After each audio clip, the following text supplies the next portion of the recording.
Hey, what's up, y'all? How are you? My name is Diamond Styles. I go live usually every Friday at 7, unless I got some work to do, and then it's Thursday. But I have some work to do Friday and Thursday. I mean, so I had to go live today. And we are going to talk about Saltburn, the film. We're going to talk about some themes in the film. And this is a crazy movie. It's a good movie, but it's crazy. It's really, really wild. So I wanted to kind of discuss some of the things that I that stood out for me with the film. Hey Brandon, how are you? You are interrupting my Plathville marathon. Plathville. Yes, Plathville is good too. In a in a this is not my business. This is not my world. I don't know nothing about this bubble. This is a whole different bubble. There's no Venn diagram that puts us together. Where it's kind of like you're looking at something that's totally so distant from your culture. That's what Plathville does to me. Where I'm like, oh, they're really going through it. Hey Ty. Yes, Saltburn was really good. Yes. So we're going to talk about it. I hope y'all and did y'all actually enjoy the movie? I actually enjoyed the movie. I actually thought it was fire. Cuz some people were like, "Oh, I had to cut it off. It was going too slow." And I'm like, "Okay. I could think of the beginning kind of, but I felt like they were doing enough. They were setting it up for you to get into what's about to happen." And the dude who plays the main character, not the fine character, but the main dude, Oliver, not Felix, but Oliver. Oliver, there are some people who there's a difference between being traditionally attractive and sexy. Like, I think people who fall into this, and this is for me, I think everybody, beauty is in the eye of the beholder, but Oliver's the actor who plays Oliver. He is in that vein with Adam Driver, um, um, even Jonathan Majors, Adam Driver, him. They're like they could be considered ugly but sexy. Do you see what I'm saying? Like somebody considered them like ugly and they don't understand why people consider them attractive, but they're they're attractive because they have some cute things about them and their swag and they have sex appeal. Like it's sexy. Sleeper Adonis, what that mean? Um, but yes, it's like an appeal. It's like an appeal that is um that makes them attractive beyond the traditional what you think is attractive in men. I think Adam Driver, the dude who plays is it Anakin? He's not Anakin. Is it Anakin?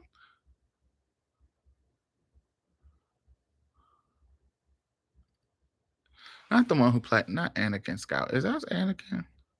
I don't know his name. Whoever the new Skywalker dude. Han Solo's son. Is that his name? I think. He I think it's Adam Driver. Where's my phone? I think that's his name. Yeah, the main character in Saltburn name is Barry Cogan, but who I'm talking about that's similar to him. So I'm thinking Let me see. Make sure. Yes, Adam Driver. Yes, Adam Driver. So y'all know him. The one that plays on Star Wars. Adam Driver. Yes, him and Brandon Cohan. Cohan, is that how you say that? Barry, not Brandon. Barry Cohan. And I think Jonathan Majors is in this realm where it's like they're attractive but not traditionally attractive. As opposed to like Felix. Felix, the character Felix, what is his name? Jacob Elordi.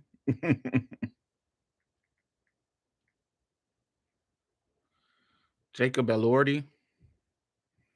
Yeah, Jacob is a typical dark-haired, handsome guy. Yeah. Yeah, he's just a typical dark-haired, handsome white guy. Yeah. Yeah. Cute. Yeah.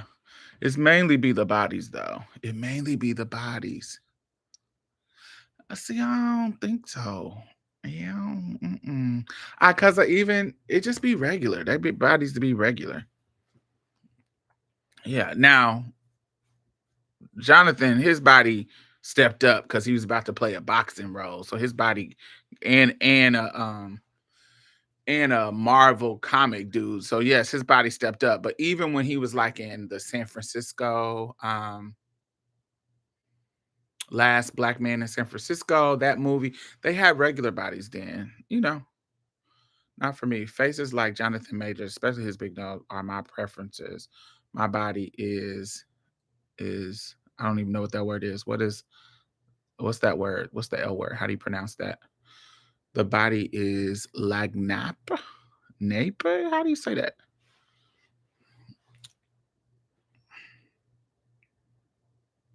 Lanyap. I don't even know what that word is. Let me look it up.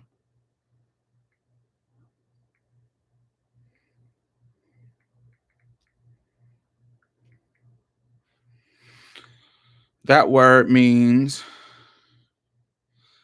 something given as a bonus or extra gift. So you say the body is extra. Lanyap. Lanyap. I've never heard that word. Lanyap. Lanyap. So it's something given as a bonus or extra gift. Hmm. Okay. Faces like Jonathan Majors is my preference. Same, but I know for a fact that that's not traditional beauty standards for men. It's my preference as well. Jonathan Major is like my type, but I know that he doesn't have what people would consider beautiful things. Some people would be like, even you see it on the internet talking about Jonathan Majors. Even like, remember, Cat Williams said, um, "Since when did somebody like Jonathan Majors be sexy? Since when they don't?" You know what I'm saying? They're that because they don't understand that some dudes fall in a non they fall as a non-traditional beauty. And there's women like that too that fall. You don't understand why people are attracted to them, but they are non-traditional. They're beauties, but they're just non-traditional beauties. Beauties. I think people like I think Brandy. I think Brandy is stunningly beautiful woman, but she's a non-traditional beauty. I think Brandy is stunningly beautiful. Whereas you see a Monica in the black community. You see a Monica, clearly Monica is the stereotypical light-skinned beauty. Monica. But Brandy is like it's just something that's stunning about Brandy's face. Even her eyes being a little bit far apart, um, her mouth, like it's Brandy is one of the most beautiful women to me. Like she's sickening, to me. Um, who else? Trying to think of people that look like non-traditional beauties. Um, I think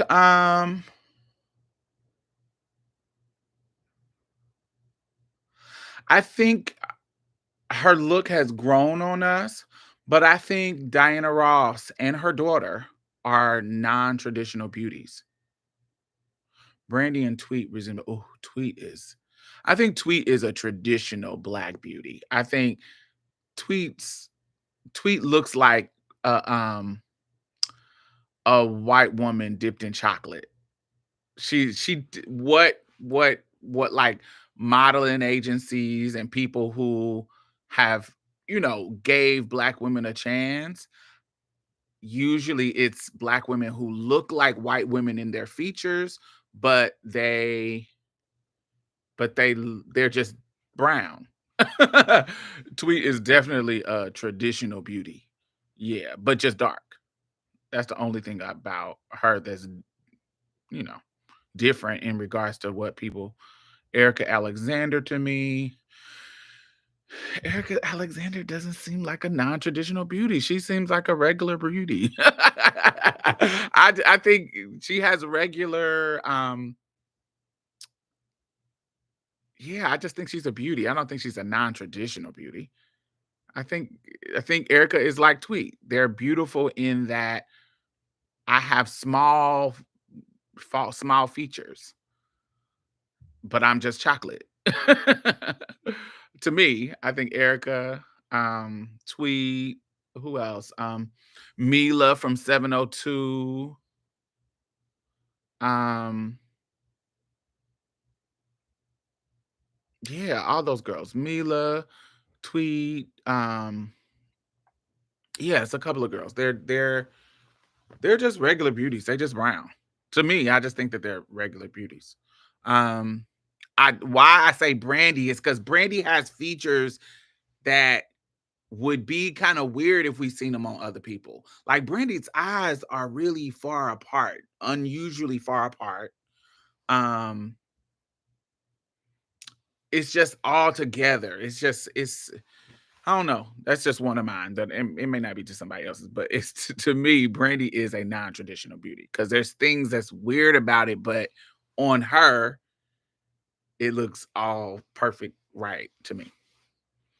Um, it's like Mary J. Blige. I think Mary J. Blige is a traditional beauty that's just brown.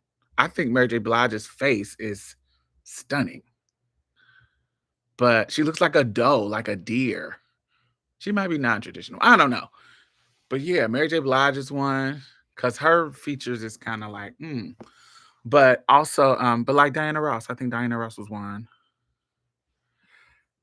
Haley Bailey has the same far part. She does. I think that she has an interesting face, but it comes together and it looks cute. Yeah, I think Haley Bailey is one of those non-traditional beauties. She does look like a fish. She looks like her eyes are far apart. Um, yeah, that's interesting. But yes, I wanted to bring that up because I think it's interesting that in this movie, in Saltburn, you have this man who is that non-traditional handsome, and then you have this other one. I find deer and elven beautiful. Yes, anything that looks deer-like or elfish or um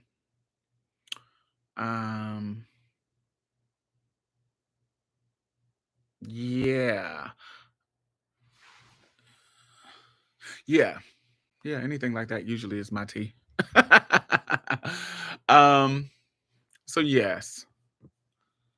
All right, so let's get into so some of the themes in this movie is, I think the main theme, what do y'all think it is? I think it's class, the class differences. When we think about when we think about Felix and his family at Saltburn, his mama, his daddy, his sister, his cousin, his mixed cousin. Um, of course, we're coming in a he's coming into the school of Oxford, and then he meets this kind of these class differences, and then he gets in cahoots with this boy who is in a way different class stratosphere of class than he is. And so I think it's interesting, and I think that it's important to kind of say that the access to that life is very, very tempting. The access, once you see the life people are living on a certain level, sometimes I remember I have a friend, I only have one kind of rich friend, and that's in a way higher class than I am. And they're so down to earth. They one of the coolest people in my life. Um, but I remember they sell real estate, and they took me with them when we were going to, they're like a real estate broker, and they took me with them, and we went to multiple houses in Beverly Hills because they live in LA. And there are some of these houses that I walked in that I was like, it was a level of living that Felix family wasn't even giving rich. They was giving old money, like they been having, yes. But what made this like really a reality to me, being a poor person myself, I've always been poor to working class. It's the only class that I've ever been in. I think 1 year I hit like that kind of middle class. Well, I don't know how long. So middle class, all the definitions of middle class is different. But when it comes to the amount of money that it's been only 1 year that I've made middle class money in my life. So I've always oscillated between poor and working class, poor working class, mainly working class since I've been an adult. So, and because you are only, I don't want to say you, me, because I've only oscillated between those two, there's a certain culture of living that I couldn't even mentally wrap my mind around until I actually was in the situation.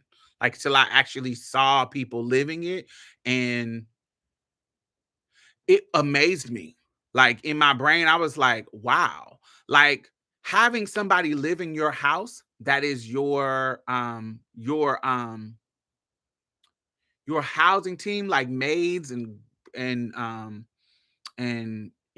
housekeepers and da da da and nannies and people who are not in your family that work for you. They're earning a check, that are living in your house or have a room in your house specifically for them because they come either every day or every other day or stay in your house and they live there and they take care of things that you need to done.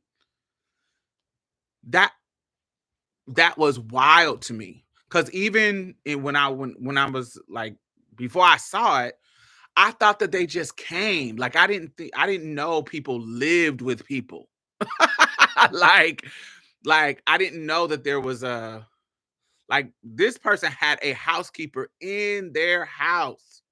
And anytime you see it, anytime I saw it growing up, it would be in a, like the butler on um Fresh Prince of Bel-Air. It would be kind of a jokey. It still did. I didn't always register that they lived there. I always thought that they come because who would want to live in somebody's house as a job? Like it didn't register. Like it just really didn't register to me that people actually did that. Just because I don't live in that culture. So uh, people being there at your beck and call, and you can afford, and they want to do that job, like how they did in what's the movie or the show? It's a movie too, um, Downton Abbey. People who actually live on the compound, and it's their lifelong job to take care of these people. That's a whole different layer of money. That's a whole different kind of money. It's a whole different thing. Um, Things in your where people's laundry rooms. was bigger than apartments that I've had. Gilded too, yes. Gilded Age.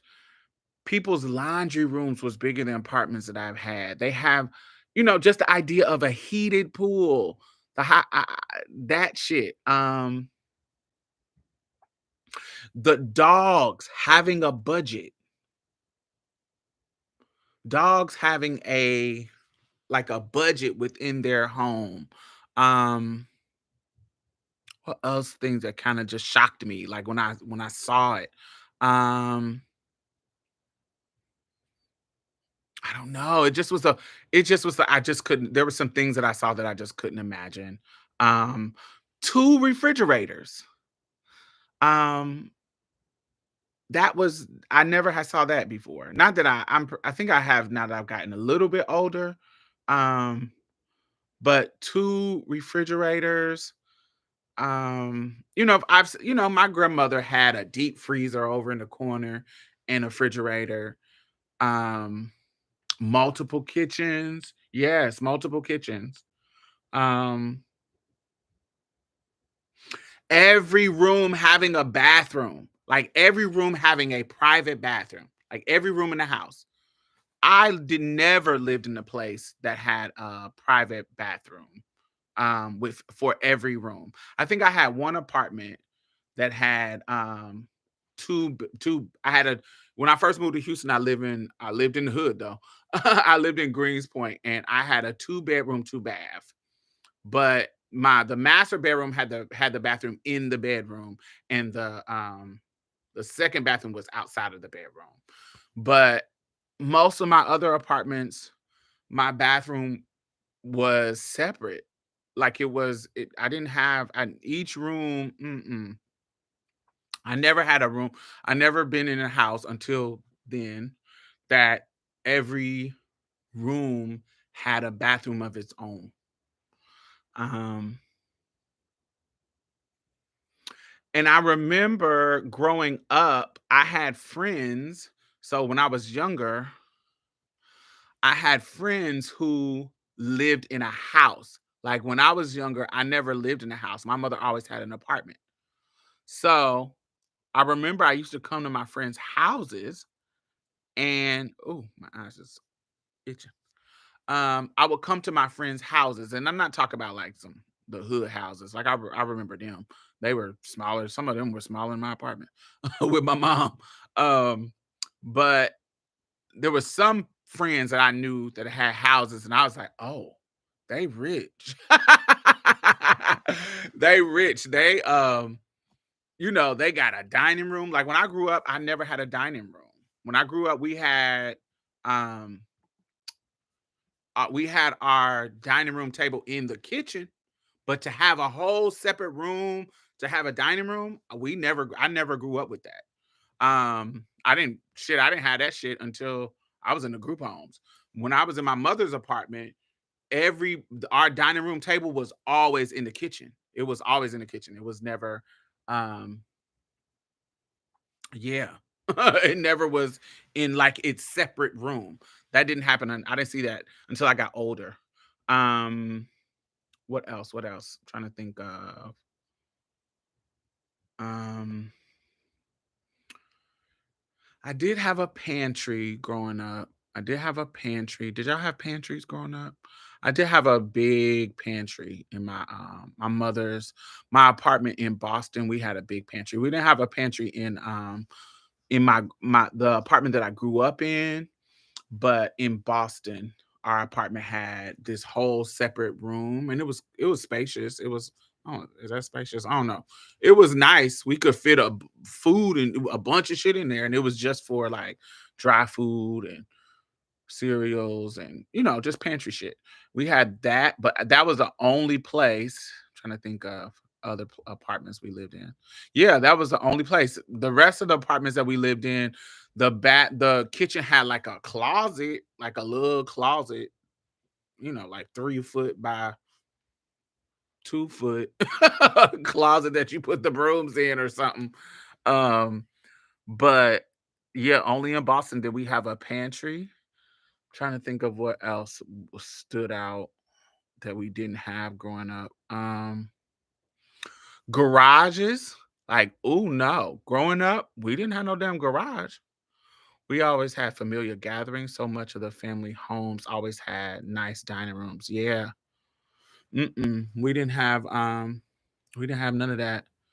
My my Aunt Joe, you know my Aunt Joe. My Aunt Joe did. She had a dining room, but that was my grandmother's house. That was a house that had been in our family since the fucking 70s.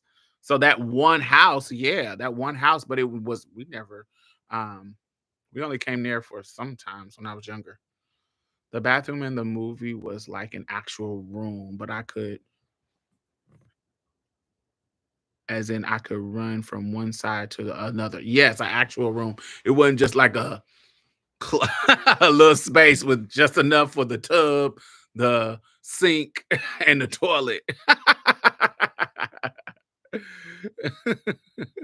Yeah.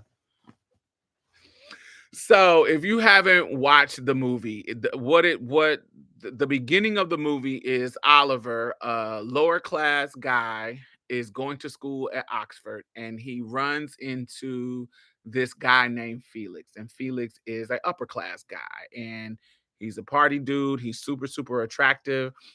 All the women love him, and blah blah blah blah blah blah blah blah. And so Oliver starts to like get close with Felix. And Felix, because of, you know, speaking of that bathtub, don't go there yet. Don't go to the scenes yet. um Felix starts to get involved with Oliver. Like he's like, "Oh, hey, you're cool. Like you a cool dude. So come on, blah blah blah." So he invites Oliver to his family home, and his family home, the estate, is called Saltburn. And so when Oliver comes there, Felix has his mother, his father, his sister, his cousin, the mother's friend named Pamela, and then they have the staff of the house. Trying to think, did I miss anybody in the beginning? Yes. So Oliver get to telling So when he comes to the house, he see, oh, they got money.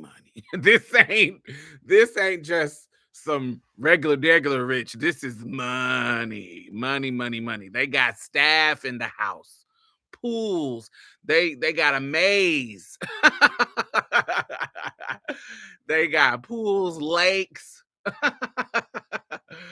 mazes. What else do they have in that house? They have money, old money, estate, sprawling estate. And so when Oliver comes, there's this funny ass scene where they are talking about him, and Oliver done made up these all kind of lies about his family, statues. Yes, Oliver done told Felix, the upper class dude, all these lies to make him feel sorry for him. Like he done said that his mom is on drugs, and his father had died, like to get to basically to manipulate Felix into becoming his friend. Because a lot of the people that's involved with Felix are upper class people, and they're basically talking hella shit about him hanging out with Oliver because yo, he is a bum. He's a low class, he's the lower class people. Why are you hanging out with him? People don't want to hang out with him. Why are you bringing him to the party? Why are you like there was this whole scene where this girl who she was talking to, who Felix was talking to, was telling him like, "Yo, leave Oliver alone. We don't want to hang out with him. He's a loser. He's one of the poor people.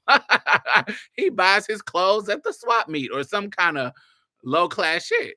And so Oliver was like, "Oh, that's so snobbery." I mean, Felix was like, "You're such a snob," but this snobbery is Felix's life. Like that is his life. Hey, Gigi.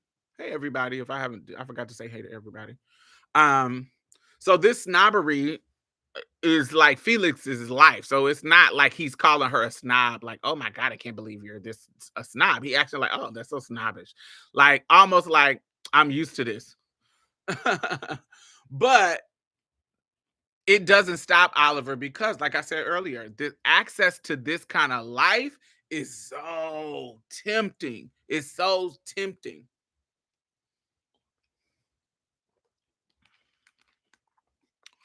And what this movie shows to me, this snobbery that we see, we're talking about snobbery from all of them, even the ones that is subtle. Because I think Felix's snobbery, it's there, but it's subtle. I think how snobbery shows up in women is very different than how it shows up in men. I don't it just shows up differently.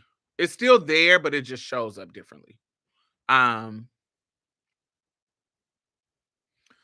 I really didn't know snobbery was real and still presented until I met my rich friend and the conversations I would hear and would blow my mind. Snobbery always to me masks all their vulnerability.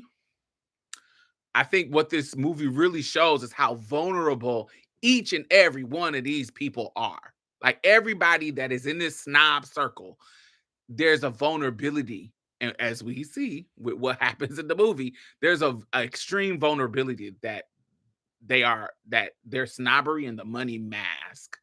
Um, there's an extreme loneliness in some of them more than others, and the snobbery really masks the loneliness. You think about the daughter, you think about Felix's sister, you think about the mother, you think about um you think about all of them. It comes with a certain level of loneliness, and only people that you have is your family, but also uh,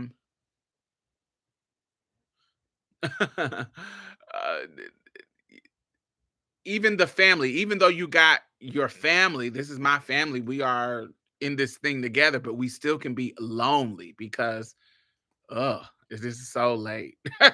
And simply the boredom that comes with this particular life. While some people think that, yeah, of course, you got the stability of the money and it's okay. But there is a boredom that happens.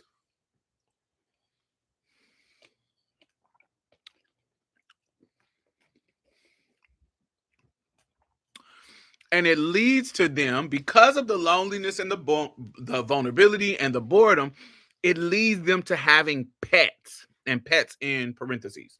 So when we think about people who had pets in the show, okay, the mom had a pet, Pamela was her pet, that she got rid of once Oliver came. um Felix has a pet every year. If you remember, they said, you know, what is the gay mixed boy name? Farley. Farley. Um, Farley said he has one of you every year. And the sister did too. You are just his pet. You are you are just they talk so much shit about Pamela. They talk so much shit about everybody. Remember the scene, the very first scene when Oliver came and he he was walking to the room and they were just talking about him, and the sister is looking at him like she's in another room, which this whole thing you see that the sister, there's this is where the loneliness comes in. She's probably annoyed by how snobbery they are, and they in there talking shit, da da da da. So she in a whole other room, not even trying to be involved in it, and she sees Oliver standing there. She sees Oliver standing there and they can't see him yet. So she sees him clock that they talking about you, my nigga. They talking about you. This is how they are. the sister. And so when he comes in, now they got to switch it up. And Farley was like, "Oh, we were just talking about you." And the mama was like, "No, we won't. Don't say things like that." And then she hurried up and forced Pamela out. Go see about Amy. You figure it out. That scene was so funny to me.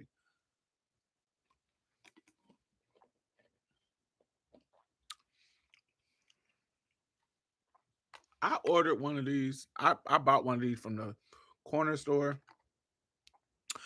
I don't know if y'all like shit like this, but I love shit like drinks with little shit in it, like bubble tea, or this is not bobo. This is like chunks of lychee because it's lychee flavor. But y'all see them chunks in there? It's like little chunks of stuff. Some people don't like the texture of stuff like that, but I do. And I bought these. They were so fucking good that I went and ordered on Amazon a case of them. These are so fucking good. These taste like rosy grapes.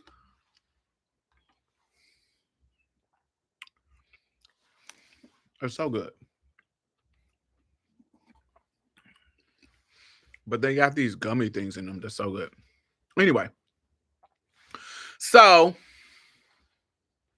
let me go to make sure I didn't forget that what I wanted to say. So Felix having a pet every year because it's fucking boring. So let me bring somebody home. When Farley tried to pick up Oliver with the karaoke song, only for them to be in the same position, got me. Wait. We ain't got to that part yet. So what starts to happen is they bring the family start to fall in love with, not fall in love, but really like Oliver. Oliver has a realness about him because he comes from a lower class. So everybody in the house start to have infatuation with the Oliver. Liking him. He is all their new pets. Even there was a scene where they are all having dinner, and Pamela, the mom's friend who was staying with them, um basically I thought it was hilarious where they were all hinting that they know that she is tired of being there, even though Pamela is not tired of being there, because like I said earlier, access to this lifestyle, people waiting on you hand and foot, your own room, all this luxury stuff. Pamela is enjoying this. Like she's enjoying this lifestyle.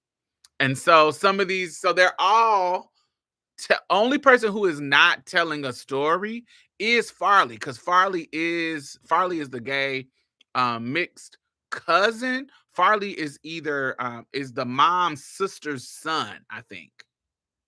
If I follow the story correctly, Farley is the mom's sister or the dad's sister went to America and had a black baby, had a mixed baby by somebody, and that's how they.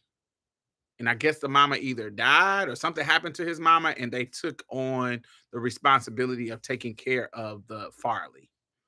Am I right? Do y'all remember that story? I can't remember exactly, but I think that's what it is. So he's the one that is blood relative to them, but he's like either the father or the mother's sister's child. And then, but Pamela is just kind of like a friend who had a hard time. And it almost feels like, they're tired of her. But now that Oliver has come, they got a new pet.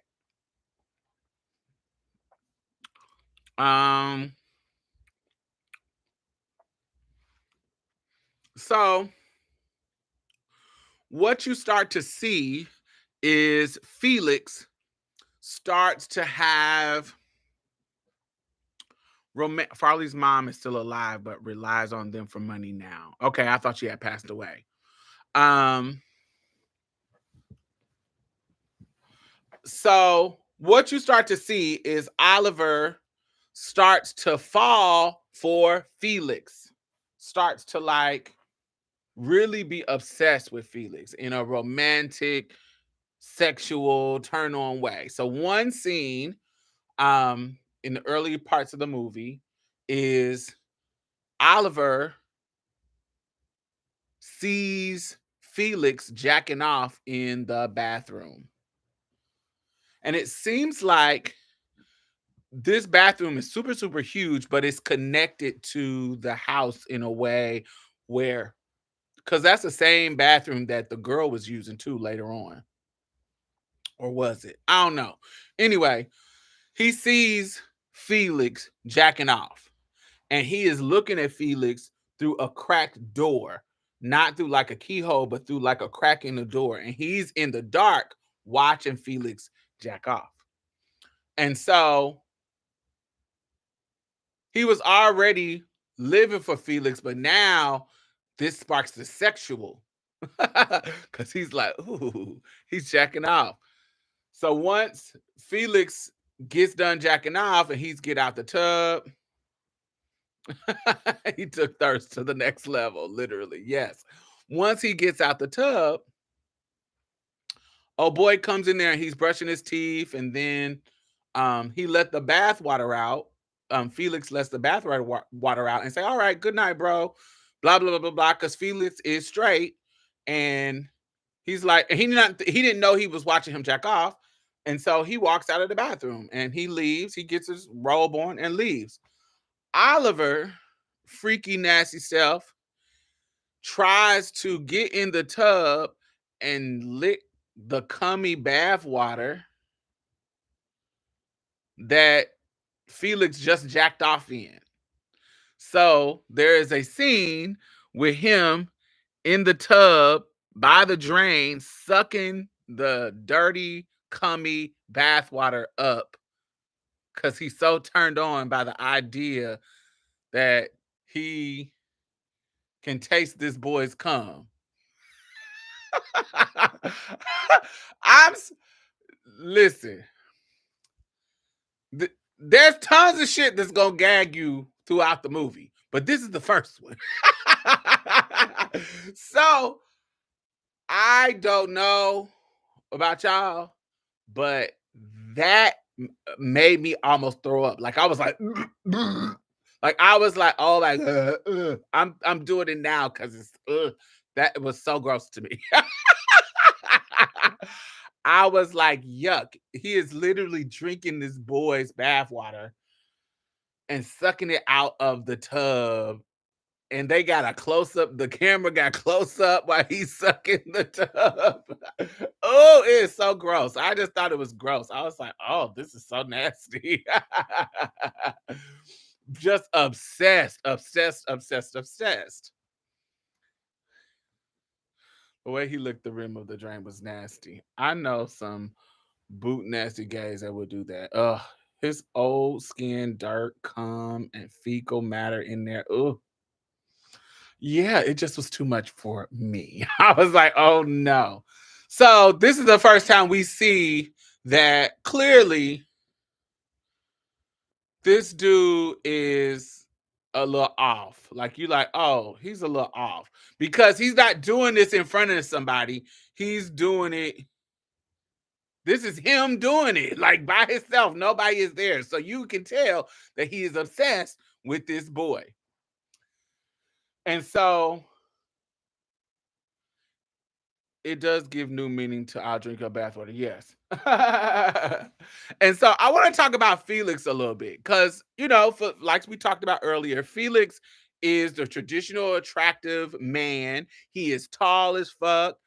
We know Felix, the actor who plays Felix, if you watch Euphoria, he is Jacob on Euphoria. You know, the one that's with Kat, the one that was fucking with Cassie. So of course he's this attractive, dark-haired, handsome man, tall, attractive, and handsome, and everybody chase him. But as a queer person who was raised assigned male at birth, and if y'all Anybody who was raised assigned male at birth, if y'all can confirm this, I wish that y'all do. There is always with men who are super, super boys, particularly young men and boys, there is a lingering homoeroticism within male friendships. And it might be because I'm queer that I picked up on it. But even from the outside looking at two friendships that I'm not in, there's a homoeroticism there that is just right under the surface. And for me as a queer person, what my what my queerness did in my younger male friendships, I just think I think it's a difference. It's a difference in women though. Women are sexually fluid. So and affectionate. And so it could be two straight women who are just affectionate because that's who they are and they was raised to be. And so they could be it's no sexual energy there. It's just an affection. I think there's a different unique experience for men because they have to navigate emotionality and affection and love and emotional connection to their friends in a very different way. I think there's a difference between men and women, and that's what I'm trying to point out to. Not that I don't see women messing around with their friends. Yeah, I absolutely do see that. But I'm talking about how how it shows up. Women can be affectionate with other women, sexually attracted or not. Men can't do that. And so how it shows up is under the surface in a way that is very different. And I think Felix kind of shows this a little bit. Yeah, there's this acceptability. And because of that acceptability, it shows up in a different way. Um I know tons of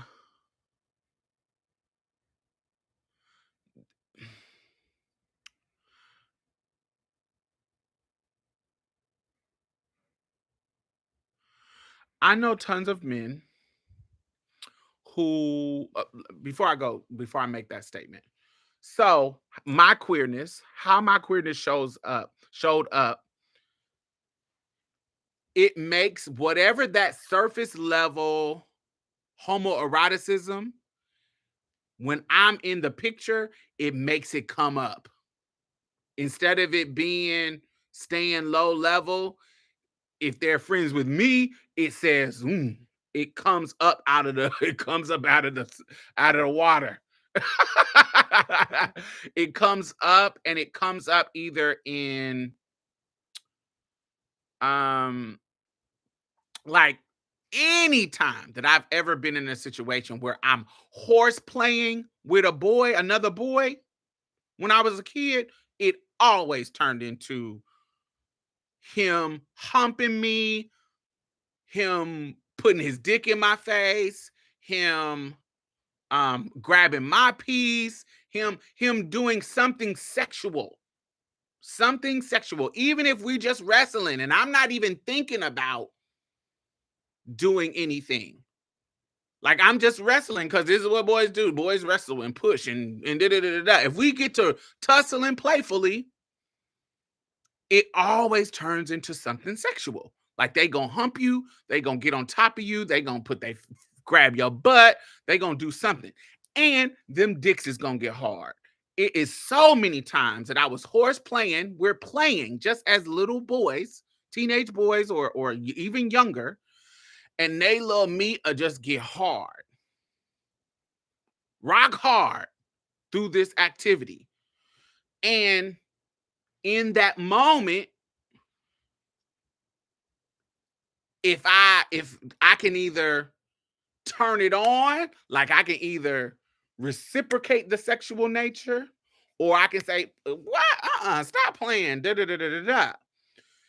And then it's either a rejection feeling they feel, and it can turn into real violence, or they can just weasel out of it and say, I'm just playing. I'm not no faggot. You a faggot. They can just wiggle out of it and make it seem like it's a joke.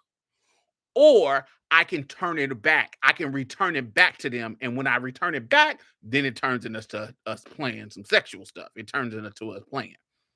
Is this anybody else's experience? Can I get an amen?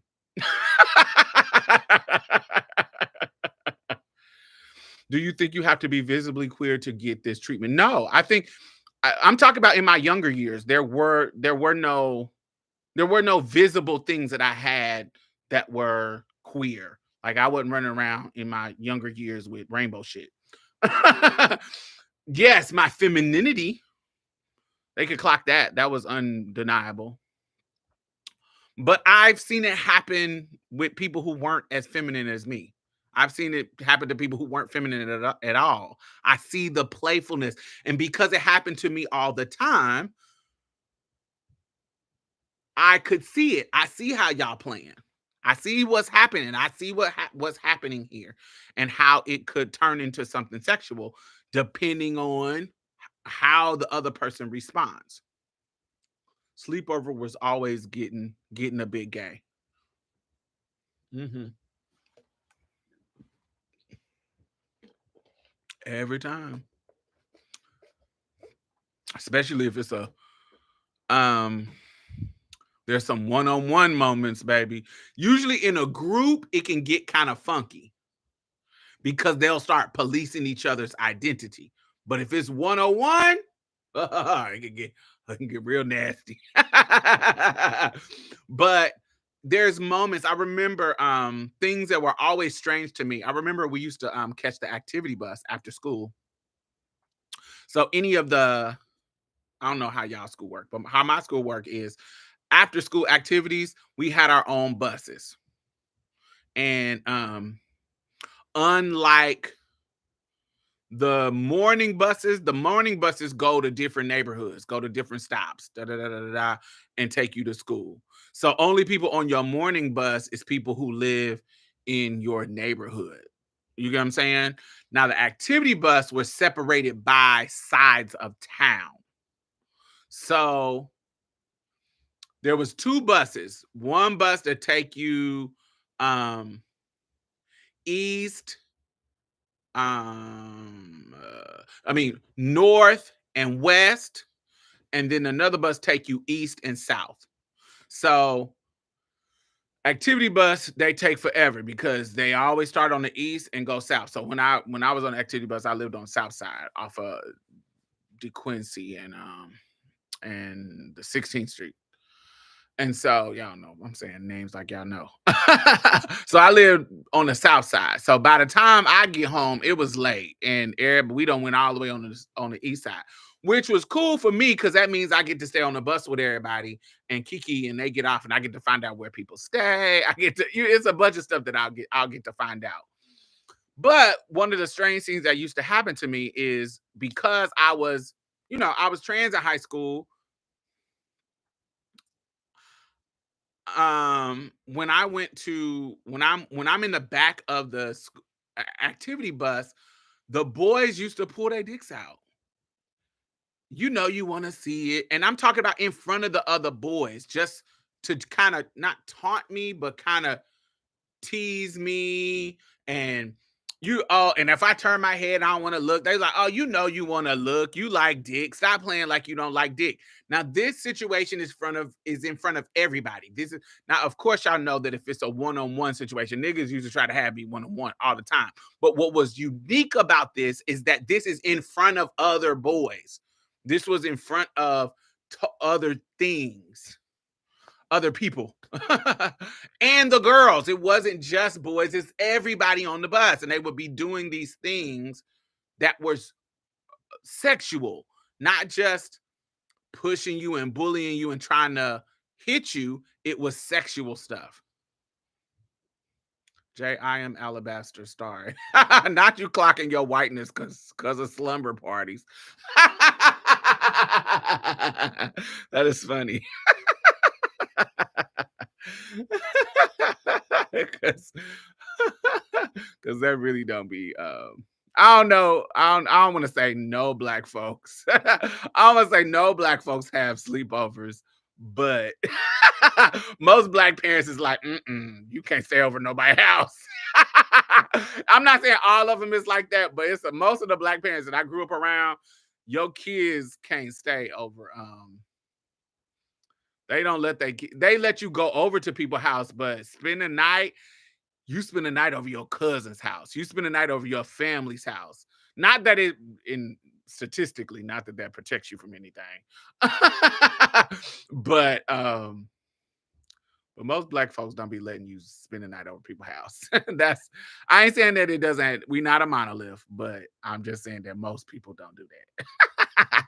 But anyway, it just was these weird moments on the activity bus that were in front of everybody. And it just was strange. They would pull their meats out. Actually, I always happened to meet in groups. It wasn't in groups. We were going all the way. We wasn't in a group. Yeah, yeah, exactly. Because if we were by ourselves, the games can be gaming. But these groups, it was strange. Um, yes, yes, yes, yes, yes, yes, yes, yes. So there's this, I wanted to say there's this homoeroticism. So why I say that is because Felix, the character, it reminded me of, there have been many, many men in my younger years, young men, who were attractive to so many people. And that these type of attractive people, um, when they know that you are attracted to them,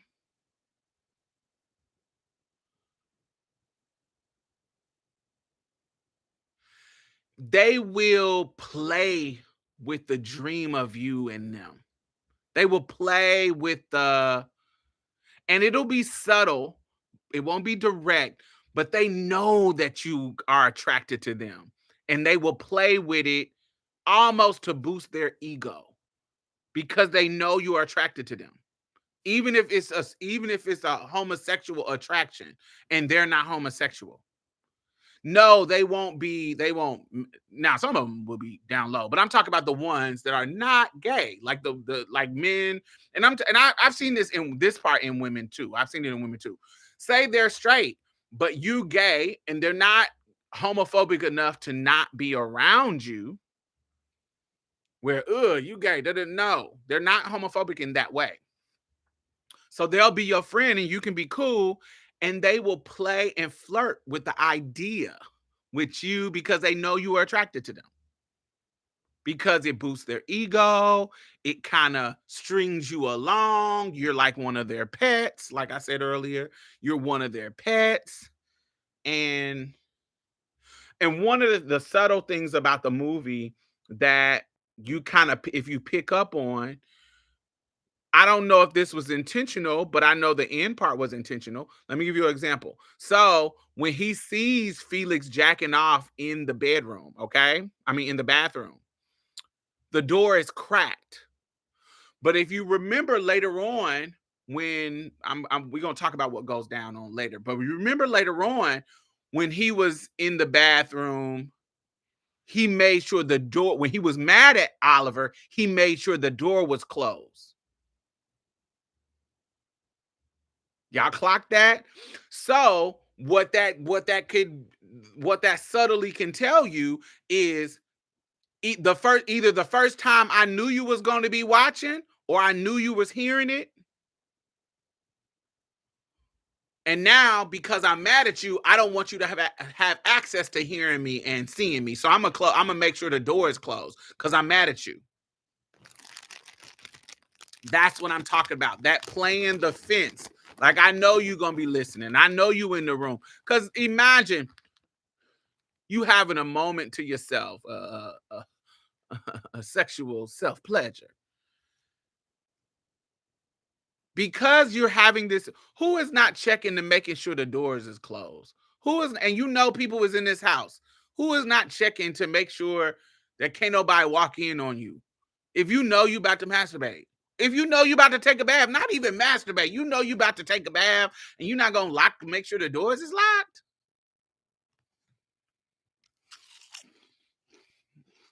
That's strange. Now, there was a moment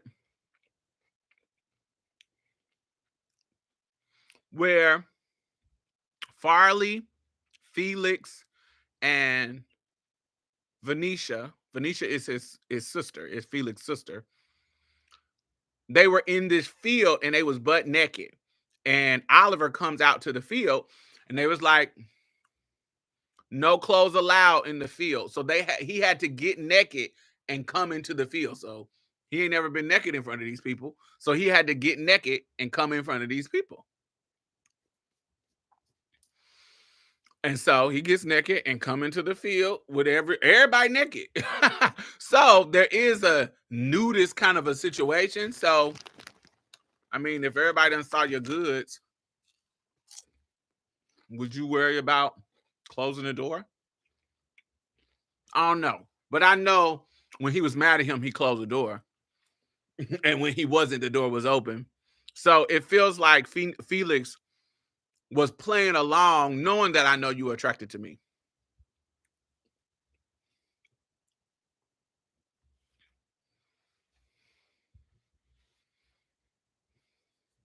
No, it happened before. Yeah, the bathroom scene was before Felix's sister. So once he get naked and get comfortable, he's in his room one evening, and the sister. Wait. Wait. So before, I gotta go back to the mom. So remember, I told y'all that Oliver is getting cool with all the people. So there's a scene where the mom is sitting out in the lawn drinking her cocktails, and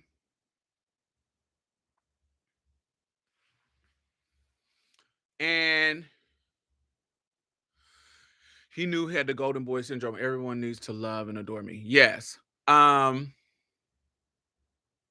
I don't care no more. So he goes out to the scene with the mom, and this is when he find out that the mom's friend, Pamela, they done shipped her back to her little house. Well, not shipped her back. She found her apartment because they're tired of her being there. They was hinting to her leaving. She ended up leaving and going to her little apartment or whatever.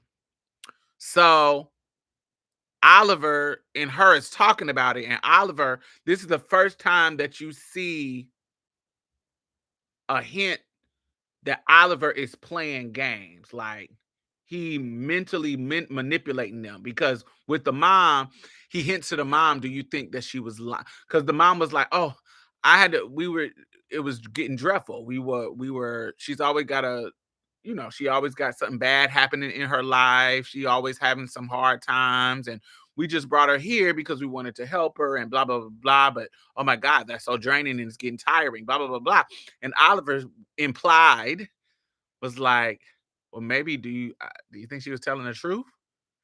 And it allows the mom to kind of come out and be like, oh, maybe she wasn't telling the truth. I always thought that she was on some bullshit. You're so perceptive. And all he had to do was open up that floodgate and get her on his side and him on her side, by implying that Pamela was probably bullshitting in her story just to get access to your money and this lifestyle and this access, which is ironic because this is what Oliver is doing. Because he likes Felix and he's trying to get in good with this house in this family. So fast forward to the next scene. Wasn't she running from the Russian boyfriend? It was always a story. She left. It was always a story. She was running from the Russian boyfriend. She left and then she was dead. They did not care about her outside of the entertainment. Yes. But I think that she killed herself because she no longer had access to this money. That's what it was implied to me. Because remember, the mama said people will do anything for attention.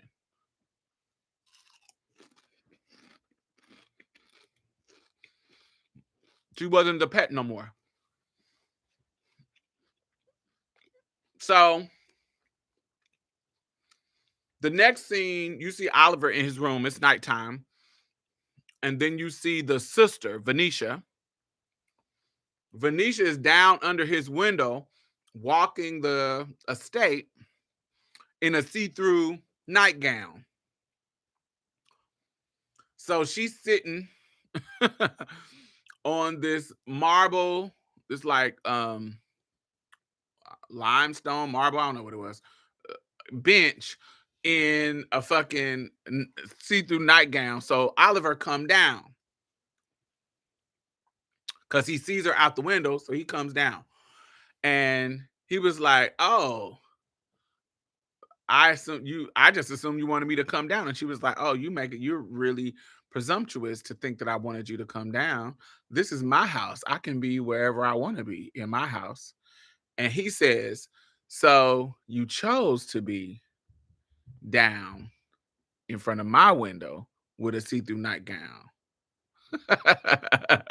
And so he is basically seducing her. He gets to kissing on her and flirting with her and making, it's like almost like this power play in the conversation. And he goes to go down on Venetia, and Venetia say, "Oh, whoa, whoa, whoa, whoa, whoa. I'm on my period." And honey, he says, "You think that's something that I'm worried about?" And he stick his finger in her coochie, stick his finger in her coochie, pull the bloody finger out and puts it in his mouth, and he's licking on the period blood finger, and then he takes it and put the period blood in her mouth. All this is disgusting. I am gagged. I am wore out. I'm like, ah. No, ma'am. I cannot believe this. This is crazy. It was a lot going on. And I couldn't deal. Oliver was a certified freak. What purpose does it serve in the story? What purpose does it serve? The purpose in the story is just to establish that he's a freak. That's what it is. This is a freak with no boundaries. These are definitely white people. I don't want to say definitely. I know some freaky people though. um, Definitely. This is to establish that he is a freak. Because this is outside of, if you didn't get enough that this was a freak, but also to establish, I think this also establishes his sexual prowess outside of homosexuality. We already know that he is attracted to Felix, the man. But now we know that he's attracted to women too.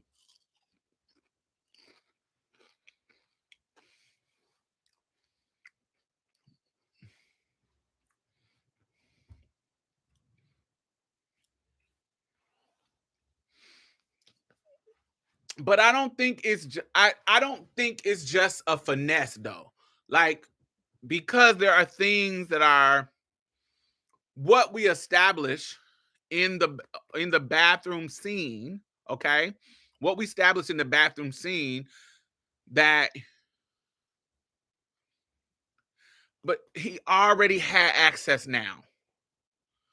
And in this part of the story, he already in there with them. And the situation in the bathroom, sucking the bathroom water, he was alone. So these are, I think those things, the bathroom scene, the period blood scene, it wasn't just about, I'm just finessing y'all. I'm this type of freak though. And we ain't got to that part yet, but y'all remember the scene at the graveyard. That was not with nobody. That wasn't finessing nobody. We ain't gonna talk about that shit. But yeah, remember, these things are establishing the type of person this person is. It ain't just about the finesse of the situation.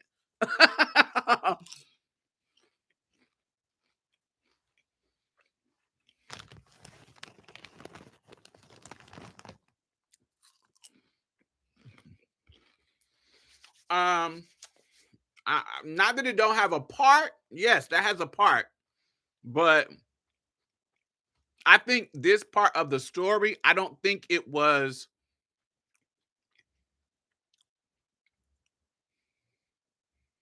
just a finessing. Okay, so he eats the sister coochie. So now as we go, all right, he has done some freaky stuff, not with Felix, but around Felix. He has done freaky stuff with the sister, and he hasn't done anything freaky with the mother, but in the conversation with him about Pamela, at the end of it, he was flirting with her, telling her how beautiful she was, all that kind of stuff. Okay. Oh, did y'all like? I thought that line. This was a perfectly beautifully written line. Do y'all remember the line where Felix was talking to Esfet, which is the mother, Elsfet, um, and she was like, I don't know if she was talking about Pamela or the daughter. I think she was talking about the daughter, but she was talking about her being a lesbian, how she wanted her to find a lover, a man or something, like either a girl or a boy or whatever. And she was like, I was being a lesbian at one point in my life, but women are just too wet. I like men because they're just nice, tidy, and dry. Do y'all remember that scene? That scene was so funny. Those lines were funny to me. She said women are just a little too wet. I cackle. So all right, so then we have a scene with Farley and Oliver. So Farley is the mixed gay cousin, and Farley is talking to. There was one scene where they were having a party or something. Yes, they were having a party. Was it Oliver's party? I don't think it was Oliver's party yet. Was it Oliver's party?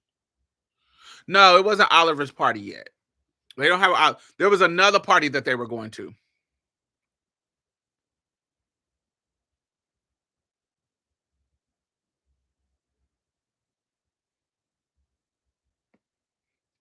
Mm.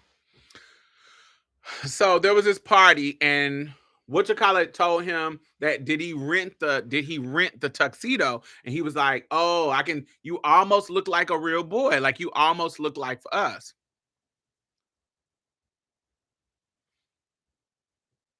Yeah, Farley was living for Felix too, but that's my cousin, so it's kind of like I had to play this a little different. I feel like Farley definitely would have had Felix. Um,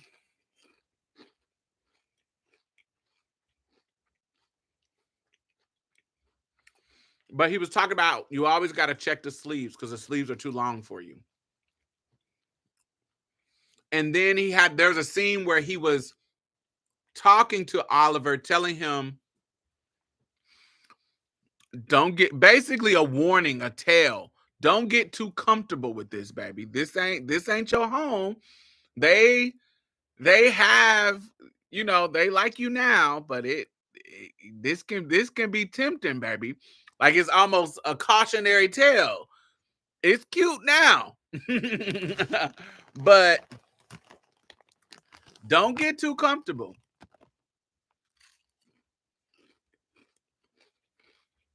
And so now Oliver has to play the game of, oh, You a slick one talking about Farley. So I got to figure out how to get you out of this situation.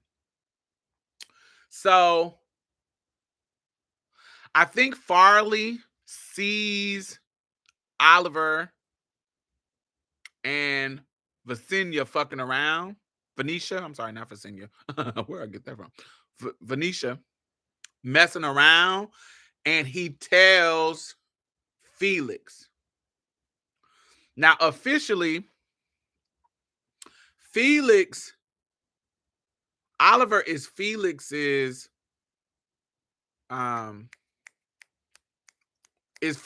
pet. He ain't nobody else's pet. He's Felix's pet. And what Venetia tells, even later on, you are Felix's pet, and Felix don't like people to play with his pet. So when he finds out that Oliver messed around with Venetia, Felix is mad. So Oliver ended up lying and saying that Farley was lying.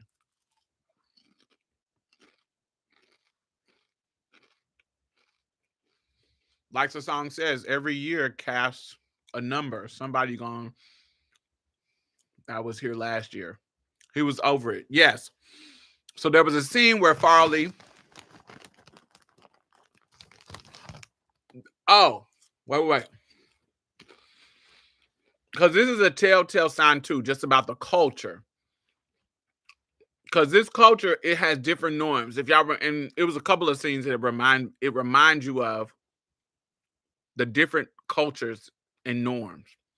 So if y'all remember, there was one scene in the early parts of the movie where when Oliver came to breakfast and everybody was like, "Oh, the food is at the buffet," basically. And then the butler was like, "But how would you like your eggs?" And he was like, "Oh," and he didn't know that the people will make your eggs fresh, but everything else you go get or whatever is out here. So that was a cultural thing. But also, look at the fetishization of Black culture. Like if y'all remember when he was sitting at that table and the Black girl, the wife of the cousin, remember the Black girl where she was like, "My husband is a fucking idiot. I got 2 or 3 kids by him." And she was just trying to kind of put him up on game, like, "Yeah, I'm really, this is just a culture that I was married into." And if you remember later on in the game room, he's singing apple bottom jeans and the boots with the fur. So all these white people are listening to this Black music and rapping to this Black music, and almost like, I don't know, it felt real fetishy. And it was interesting that he's this main person singing T-Pain, and his wife, a Black wife, is sitting right here. So you could see him. To me, I picked up on the subtext to me of this moment is how this dude, even though he's not a main character, but the culture of fetishizing Black people is right here in our visual. Without saying it, they say it. So he has a Black wife, and he's doing this fucking weird ass karaoke of T-Pain, Black music, Black rap music. And they're all just kind of watching it and excited. Did y'all clock that? That's the subtext of the conversation of the scene to me. And then Farley is like, "All right, well, all right, go sit down. Let me put on a song for Oliver." And so he tries to pop Oliver with one of these songs where he like, you pay my rent, you pay. Whereas it's the lyrics of the song is weirdly about somebody getting money from people, and everybody is clocking it. And Oliver kind of spins it back on him and say, "Well, you come do the second part because this song is about you too." Which is a gag. I kind of cackle about that.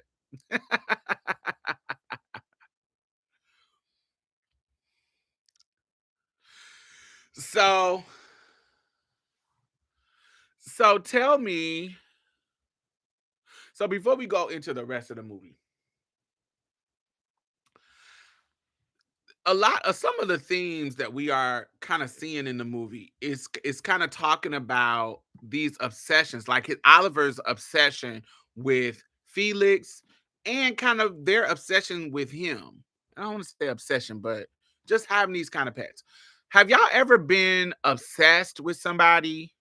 Like when y'all were in school or if y'all had a job and there was somebody there that just was so attractive to you that you just were obsessive over them. Maybe not as obsessive of as Oliver, but they were like your crush. Like you might sit at a different spot in the cafeteria in school just so you could be closer to them, or walk a different way in your school where you don't really have to go this way, but you want to go this way because you end up seeing the person that you're obsessed with. Have y'all ever been obsessed with anybody like that? I want to hear y'all stories. Who have y'all been obsessed over?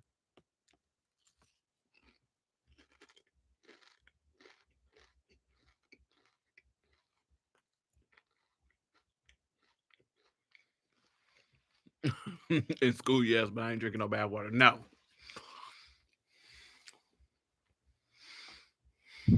But I remember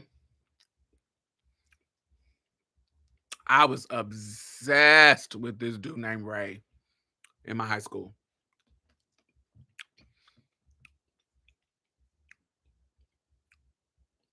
I was so obsessed. Like anytime I was obsessed with a couple of people, but I remember him definitely. Um Definitely it was a boy named Bruce. I used to give, oh, I hate that they have this heart right here. I used to give a hug every time he saw me, but he never crossed any lines. Come on, Bruce, giving hugs. Trying to think of people. It's a couple of people that I'm trying to think of that y'all don't know about. I said Ray. So y'all know I was obsessed with Eric. We talked about Eric a lot. I used to make sure to run into him in the hallways because I knew he was gonna ask for a hug. Come on, give me a hug. Not the straight boy asking for a hug. I live. I love boys like that anyway. That's just cool. That's this art teacher's daughter named Sable. I even tore for that individual. Come on, Fable. That's a pretty name. Um,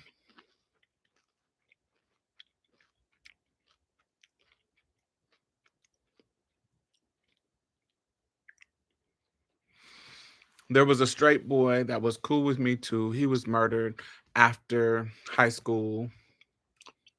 I'm still sad. Oh, one of my straight friends was murdered after high school. His name was Moonhead. Moonhead used to be from my hood, from 42nd and Post, and one of the biggest brawls in my high school. One of my the biggest brawls, like brawls. I ain't talking about one-on-one fight. I'm talking about a big ass group fight. One of the biggest brawls that I have ever seen was because of Moonhead. Moonhead got in a fight with this dude from 40th Street named Kevin Miller. Both of them are dead now. Go figure. But they had gotten a fight. But what the pro- the but this was a powder keg of epic proportions because people didn't know alliances with people. So once they got to fighting, it was alliances that didn't nobody know people had, which made the fight turn into such a big brawl, including myself. It turned into, oh, you fighting him, da, da, da. Oh, you fighting him, oh, you fighting him, and nobody knew who was friends with who. So even my Obsession Eric at the time, got involved because one of his cousins got involved. And then you fighting Eric, I'm getting involved. Boom, boom, boom, boom. It just turned into like about a 20 people brawl of girls and boys because nobody knew everybody's alliances. Moonhead was messing with chicks that got into it, that it was crazy.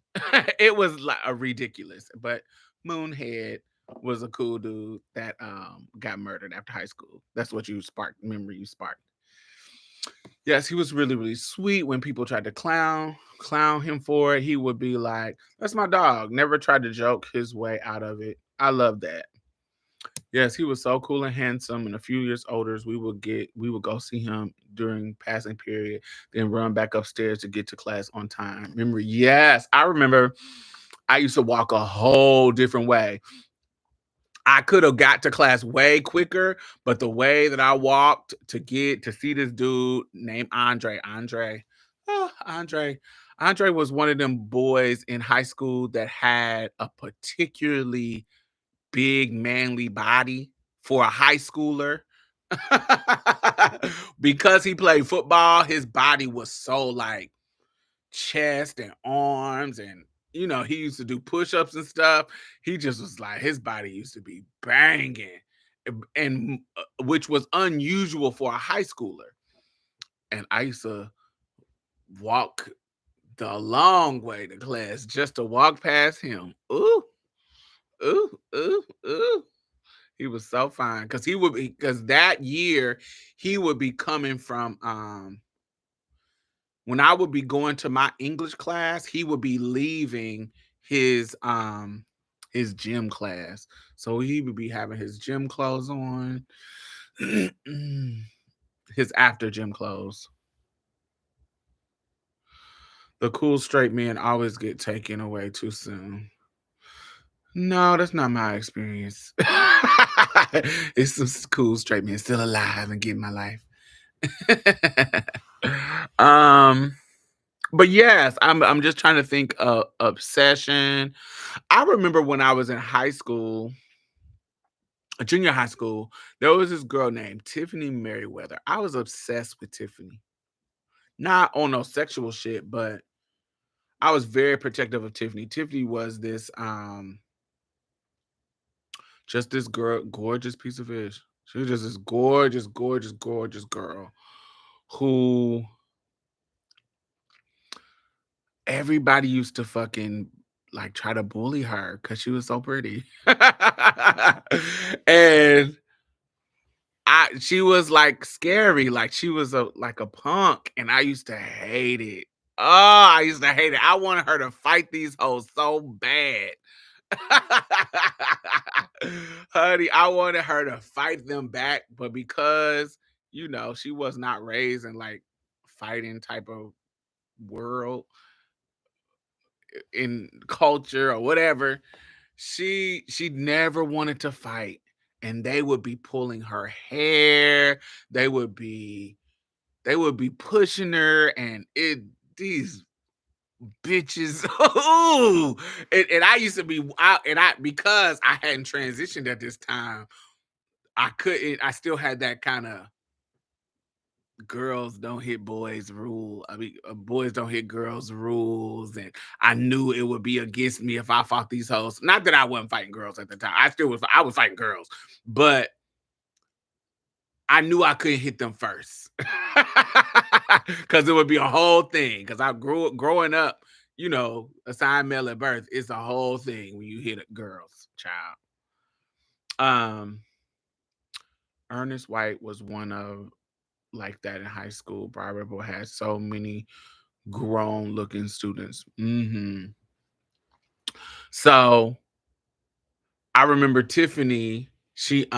These girls was that this one time they were really trying to bully her, trying to get her to just fucking with her, trying to get her to fight, and they had caught her up on the bleachers, so they wouldn't let her get off. So she got up out, not off the bleachers, but got up from where she was. She was like on those first two steps of the bleachers. But because she was sitting down, she didn't want one of the girls to haul off and hit her. So she got up and walked back. They wouldn't let her get out of the gym. So she walked up the stairs of the I think she got to like stair 4, like from the bottom 4, just so I'm watching her. So she's getting out of the swinging distance of the girls who was bullying her. And so she gets up and she stands and goes to step 4. And she's basically saying, I don't want to fight. Like, I didn't do nothing to you. I didn't say nothing to you. Leave me alone. I don't want to fight. Let me just leave. And so these girls, it's like 3 of them, they're trying to antagonize her to fight. And she is not that girl. And so I want to jump in so bad. So I'm just sitting there like, why are y'all bothering her? She ain't even do nothing. Baby, I look at they said when I asked why they bother her, they look at me and say, mind your fucking business, agate. Oh. Oh, really? Cute. Now you done lit me up. Now I'm ready to twirl. Now it ain't got nothing to do with Tiffany. So I stand up and I was like, oh, y'all can do that to Tiffany because Tiffany's scared of y'all. I ain't scared of y'all. I'll beat the shit out of all of y'all. Just the welcome mat I need, baby. I said, I'll beat the shit out of all of y'all because she's scared. I'm not scared. I'll fight you. You're a boy. They went into the hole. You are a boy. Da-da-da.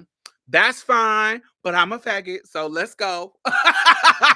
So Tiffany is standing right there. And that because now I'm turning the tables in regards to it is, now it's 3 against 2.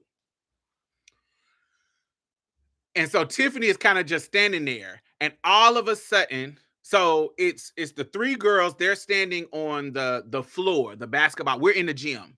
They're standing on the basketball floor. Tiffany is on the 4th bleacher, standing up. I'm on the sitting down on the 2nd bleacher. So it's like 3, 2, and we in front of them. All I know is the girl is still talking shit. She done stopped. Me and the one girl is arguing because I'm telling her, bitch, I'll beat all of y'all hoes up. But the one girl that had been antagonizing Tiffany, she is like, she kind of not even worrying about me. She's still talking to Tiffany. This is all over a boy liking Tiffany. That's all it is. I guess the boy goes with the girl, but Tiffany don't even like the boy. But because Tiffany is this light-skinned pretty girl, they, instead of them going talking crazy to the boy, they're coming to her and saying something to her.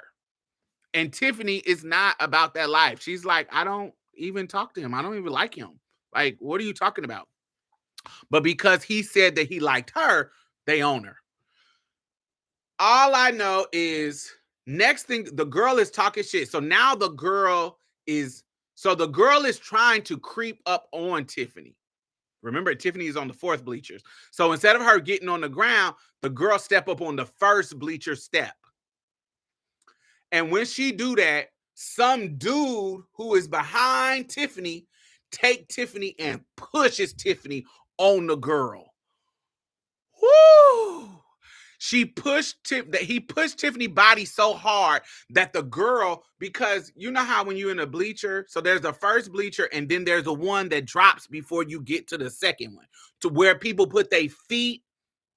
If you're sitting on I don't know if I'm describing this right. If you're sitting on the 2nd step of the bleacher, your feet can go down, put on behind the 1st step.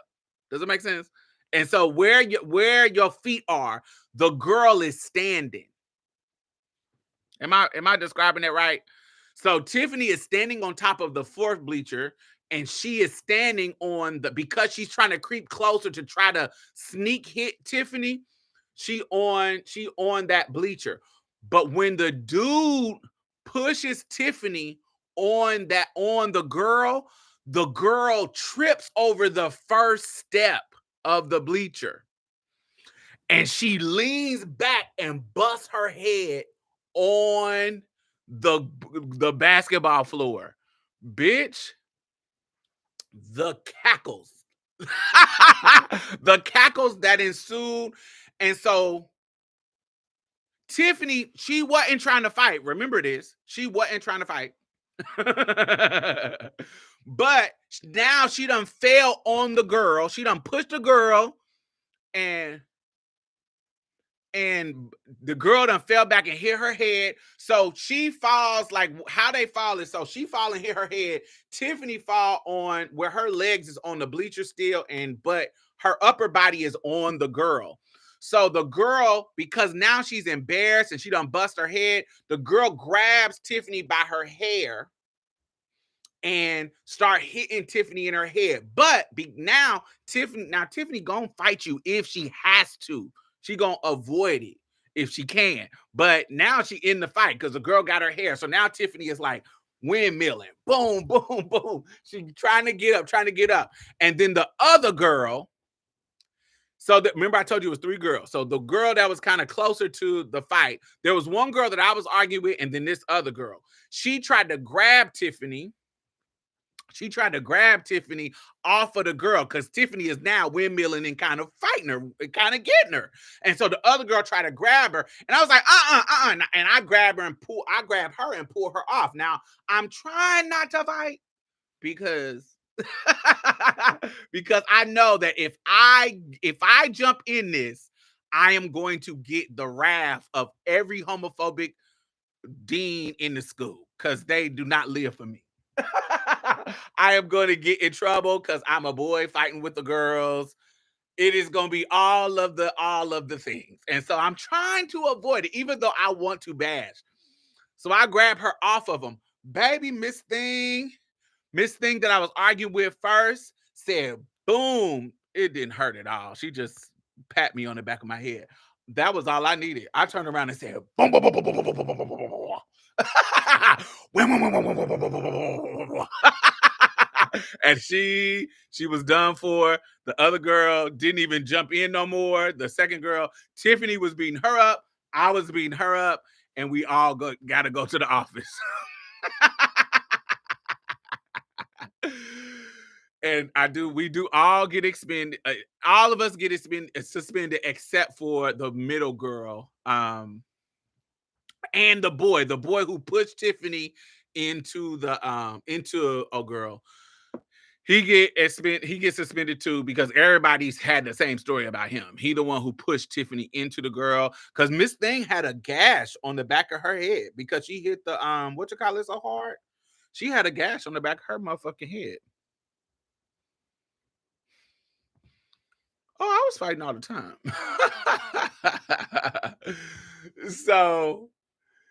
But she had a little gas, so he had got suspended. Tiffany almost got expelled, but because of how everybody's story had to come out in regards to how it started, because they were trying to expel Tiffany because the girl had a gash in her head. And so everybody had the same story that he pushed Tiffany into the girl that made her fall like that. So he didn't get expelled, but he got suspended with us. It was crazy. It was so wild. I was like, Tiffany did not want to come back to school, but she did come back to school. She ended up coming back to school, but she didn't want to come back to school because she had called me and said she think that they were saying that they was gonna jump her. And I told Tiffany, baby, now that I done got in a fight for you, baby, you can rest assured they ain't gonna jump you. I'll walk you home every day. I was obsessed with Tiffany. I'll walk you home every day. And every day I walked her home until it all was kind of calmed down. That was funny. Anyway, back to Saltburn. I wanted to know how y'all were obsessed with people. I was obsessed with Tiffany. I was obsessed. Oh, and I also was obsessed with this dude named I wanted to mention him. This dude named Kenna, he is in prison now. He's in prison for life. He got life for killing somebody. But me and me and Kenna was young little boys. This is pre transition, or like right there. Like it was right there.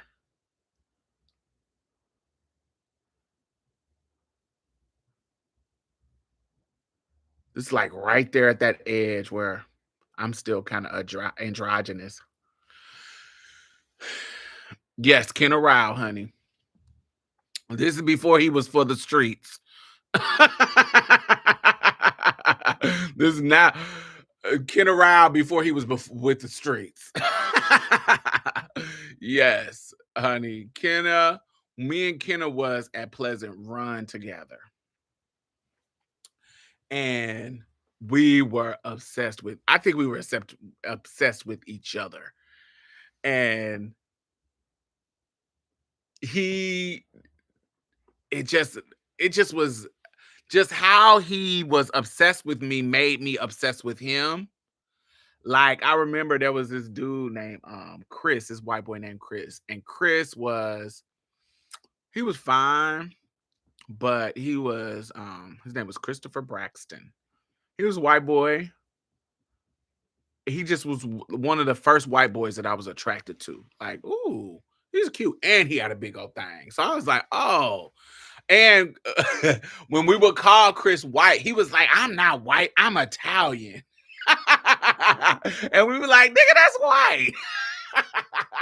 And then he was the first person that ever tried to give us like this not saying that this isn't real, but he tried to give us this nuance of whiteness. So when we would say, "Nigga, that's white too," and he was like, "Nah, y'all gotta." He turned into he turned into like a hotel Italian.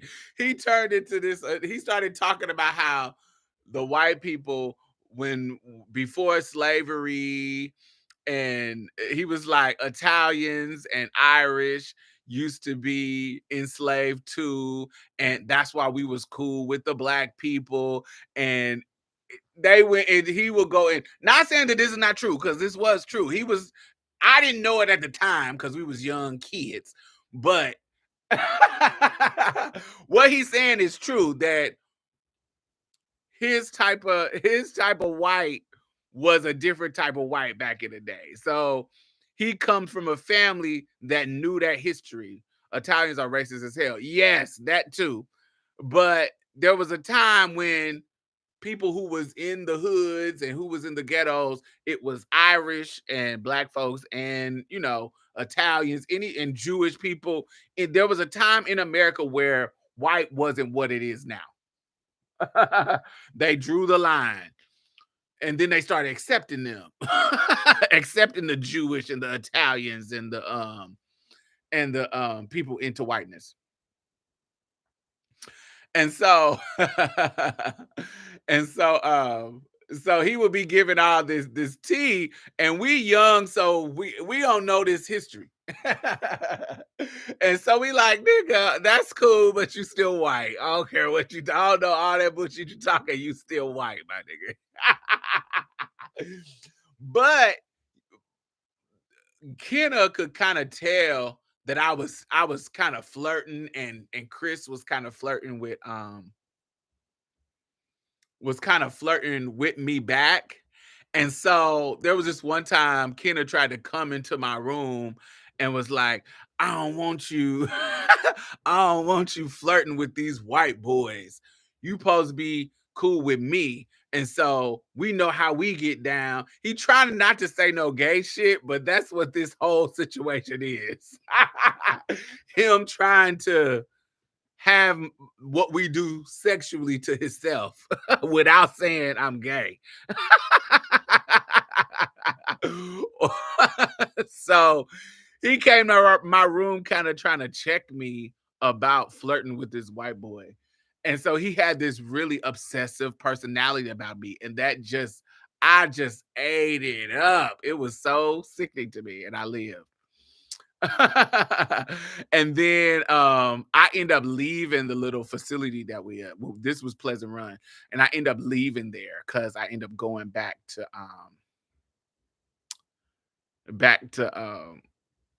Malin House. And and he would write me, but I don't be want to write niggas. If you locked up, I don't want to write you, or I don't want to do none of that shit. So we kind of lost contact, but then he got out and then he was staying on Kenwood, and I start hearing about him running through the trans girls at the Wybacker and running through selling dope. He started to be a dope boy off of 30th Street, like off of Kenwood. And so then he killed somebody and went to prison. So yeah. But yes, I wanted to talk about me being obsessed with people. Let me see. So losing the life. Where are we at? How much time we got? Okay, cute. Um, let's talk about losing the access to this lifestyle and how it's a gag. Pamela killed herself. Um, Also, and then the gag of Oliver when Felix takes him to his childhood home. Now, have y'all ever been friends with a pathological liar? This isn't pathological though, because he's lying with an intent. I don't think that this is pathological. I just think he's lying to. Wait, did Oliver rape Farley? No. I don't I don't consider that rape.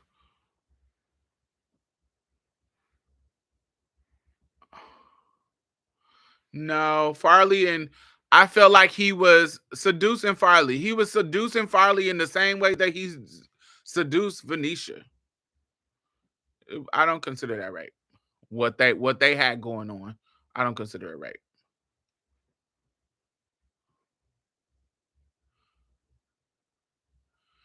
Yes, he did. He jumped on him in the bed. Yeah, I don't. It didn't look like rape to me. It looked like, yeah, he jumped on him on the bed, but he wasn't taking no booty. He was seducing him and start grabbing his piece. Yeah, I don't consider that rape. Maybe sexually assaulting, but he also was like, I didn't consider that rape. I felt like Farley wanted it.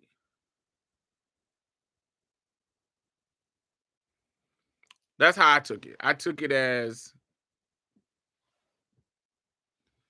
he was being aggressive and Farley lived for it.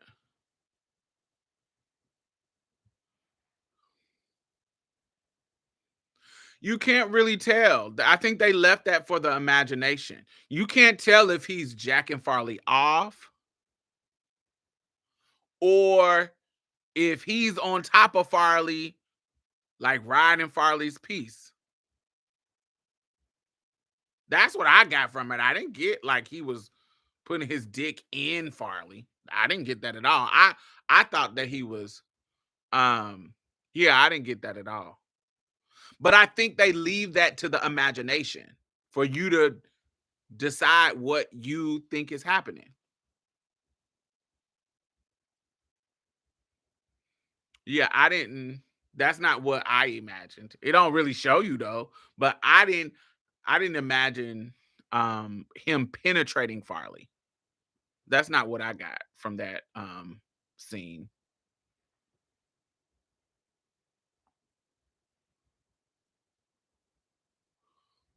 The sexual consent was implied when Oliver told Farley to fuck him at karaoke. Oliver jerked Farley off. Yeah, I got that he was jacking Farley off. That's what I got.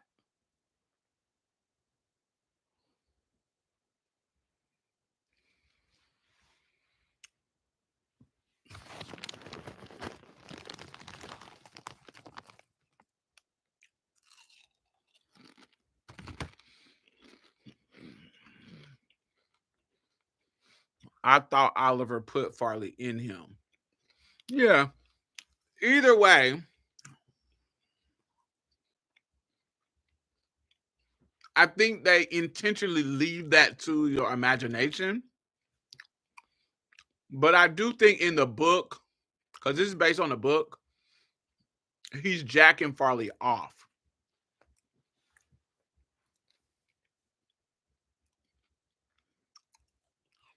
Oliver was just straddling Farley. Yes. It wasn't giving rape to me. Not to me at all. It was giving seduction, aggressive seduction.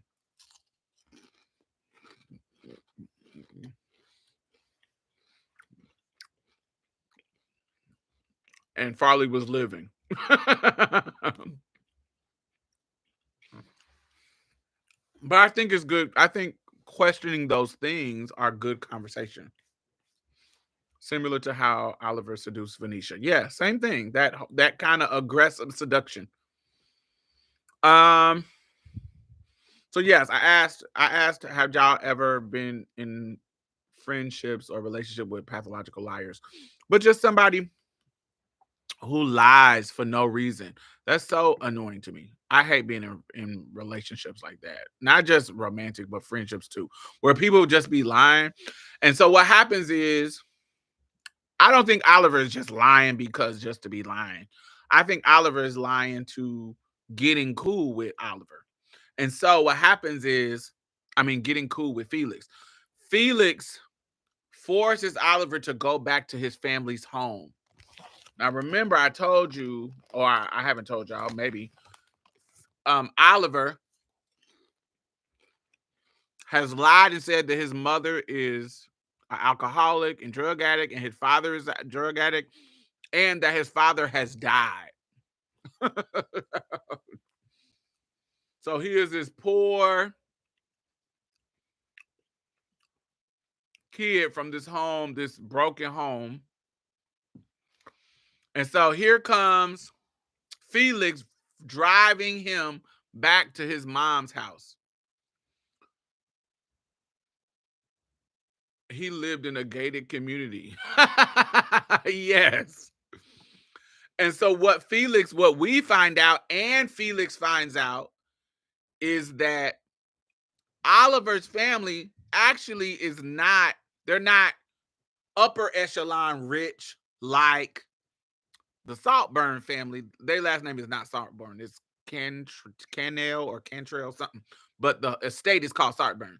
They're not that kind of old money, white and rich, but they are well-to-do, middle class. And so Oliver done been lying to his family, saying that he's going to Oxford and doing well, and he's the top of his class.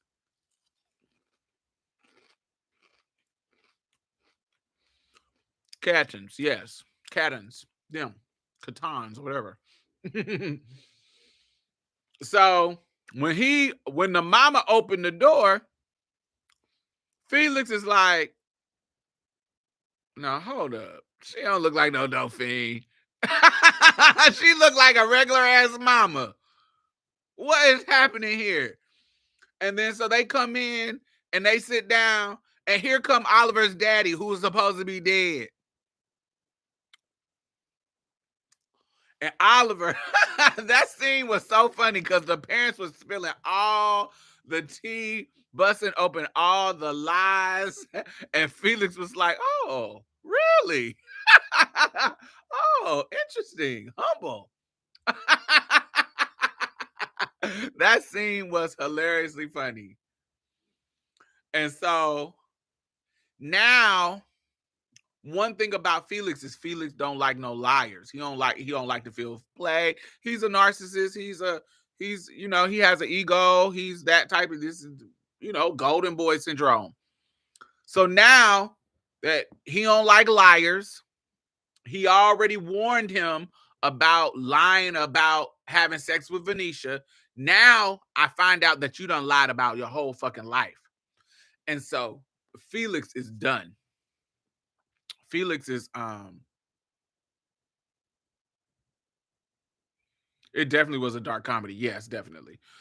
Felix is done. And so Felix is not fucking with him. But the problem is they have a big party. The family has a big party planned for Oliver's birthday. And so Felix is like, I don't even want to tell my family that you're a lying sack of shit. And they get into it. They get in an argument because now Felix is like, it's almost like a breakup. Because Oliver is like, oh my God, I'm about to lose access to this dude who I got this big ass obsession with, this crush, this love and romantic one-sided relationship with, and access to all of this money and the estate and the family, and I'm about to lose access to this. And so he tells him, let's still have the party, get your life. Oh, I forgot to talk about this. They also because Farley was telling the lies, they kick Farley out, the gay mixed boy, after were have sex with him. But Farley gets invited back to the party, and Oliver gagged because Oliver was intentionally trying to get Farley kicked out. Because remember, Farley was making it seem like, oh, I done clocked your teeth. I know what you're doing. And so he thought he had got permanently rid of Farley, but he didn't. And Farley had came in the costume to the party. And he was like, oh, Farley was like, oh, they invited me. Like, I don't know what you thought this was, but I'm family, my nigga. I'm not just a pet that can be thrown away. You are a pet that can be thrown away. I'm a pet, but you are one that can be thrown away. I'm a pet that's family. We in two different situations. I'ma always come back. This is my house. And Oliver is like, I actually love that scene because Oliver is so short and Farley is so tall.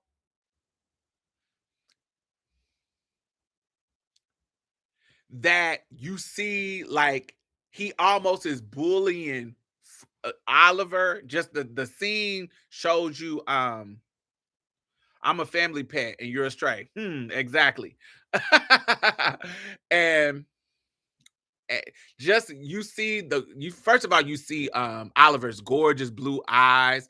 It's a couple of scenes that I love how the director had that angle at a certain way where you can see, especially when you get close up to Oliver's face, where he may not be cute, he may be real regular from far away, but when you get up on him and you get into those pretty blues, baby, and he's looking up at you and he looking like a little doll or something.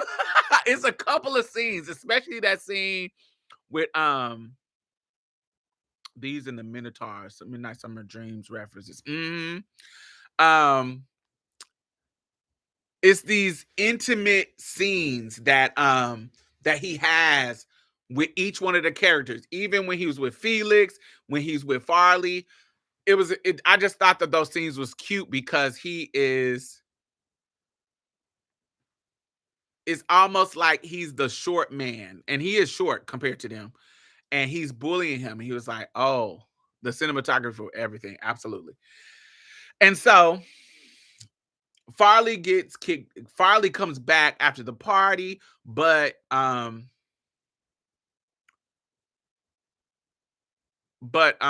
okay, so what happens is this is the moment where the movie turns to kind of extra dark. So Oliver is not wanting to leave the house because Felix Arden told him, once this party is over, you got to get up out of here. Like, we done. You no longer my pet. He don't say that, but basically, you no longer my pet. You're not welcome here no more. You're a liar. Your whole life is a lie, and I don't live for that. So, side note, let me show y'all these new glasses that I got.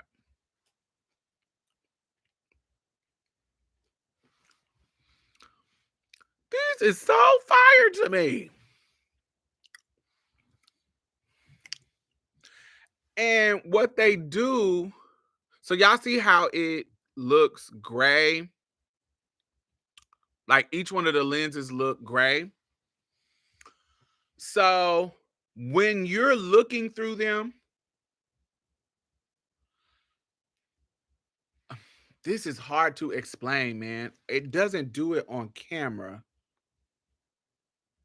because on camera it just looks gray, okay? It just looks gray. But when I'm looking at these, so like right now when I'm looking at it, this lens is purple and this is clear. So what y'all see is just some gray lenses, right?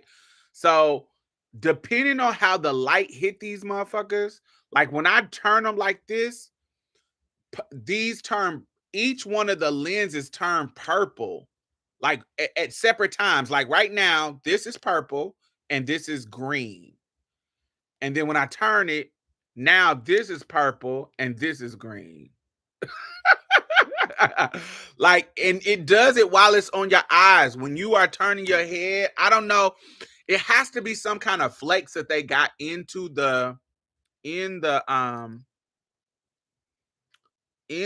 fucking lens that makes it do this, but it's so hard to explain. Like when I look in the mirror with these on, it gives this circle, but at different times, one lens is like got a dark shade and one is clear. Like it just goes back and forth depending on what angle what my eyes are. It is so fucking dope. It makes like what you're looking at seem like it's unreal. It's crazy. I can't even explain it. I really want to know if I can get the camera to do it. It won't do it.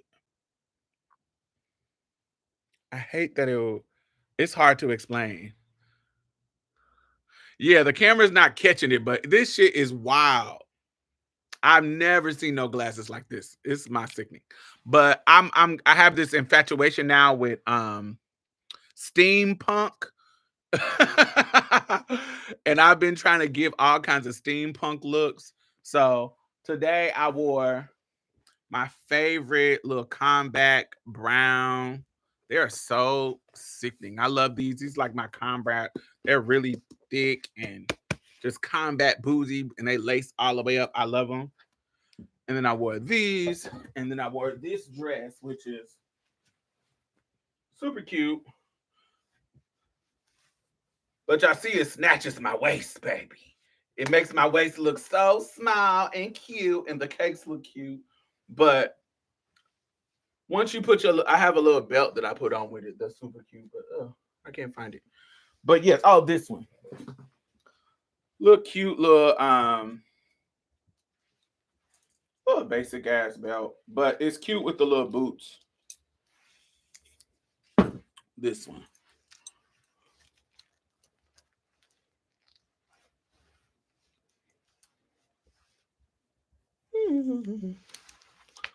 Cute little gig.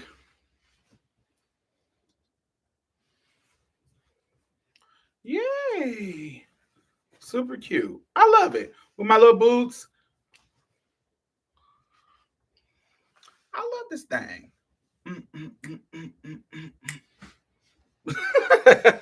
I love these. And they were giving me so many compliments.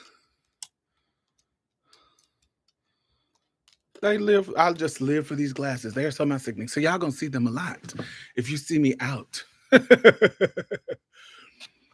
If you see me out in these streets, you are going to see them a lot. I love them. Love them, love them, love them. Anyway, now I'm going to take this belt off because now it's going to be squishing me.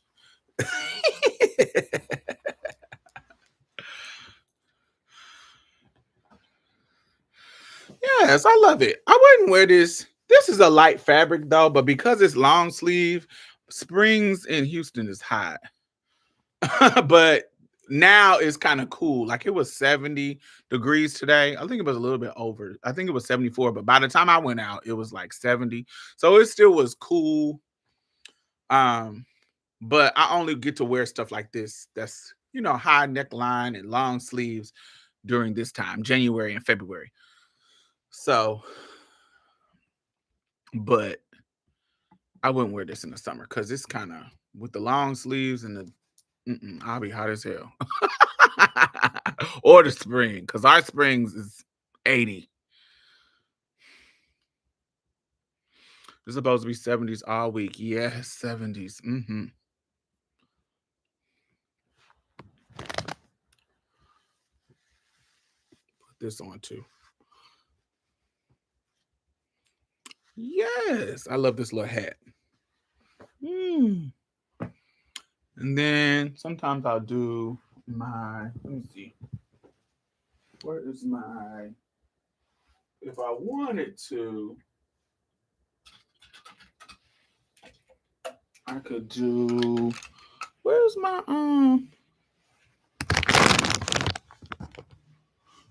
oh, these.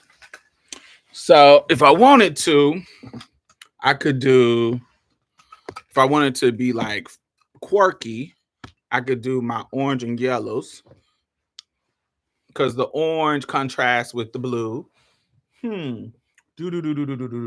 Which I love. If you want to be art teacher, Miss Frizzle, baby. If you want to tone it down but still have a little bit of color, you can do these.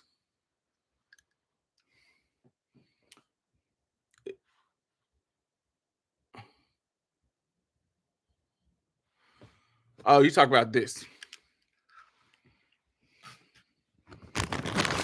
with the hood. That's this, but it was hot. It was too hot for this today.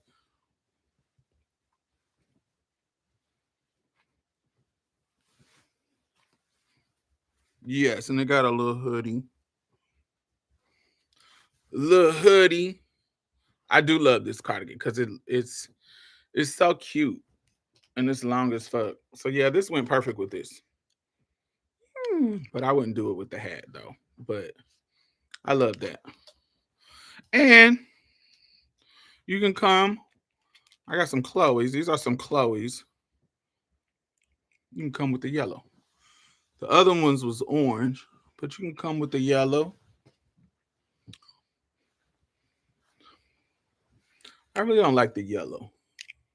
These kind of, with my skin, it makes it looks orange. I like these ones because it gives the black frames. I like that. Or you can go with the clear. Some some clear gold ones, just to kind of balance out the earrings, and it doesn't take away. It gives still give you the glasses look, but doesn't give you no color. I still like these better. These are my faves. With this, yes.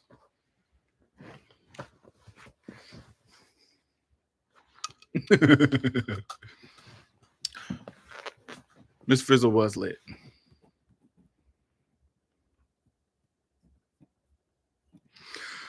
All right. Jeffrey Dahmer glasses scare me. The yellow ones, these. mm, I love them. I love that they put those yellow contact lenses on Evan Peters to make him look like a snake. I love that. All right, wait. So let me see. So all right, so he plays. So now he has got into it. So at the end of the party, he gets into it with Felix. Felix, Felix goes and he's back to his normal shit. He's back to his normal having sex with the girls and messing around with them.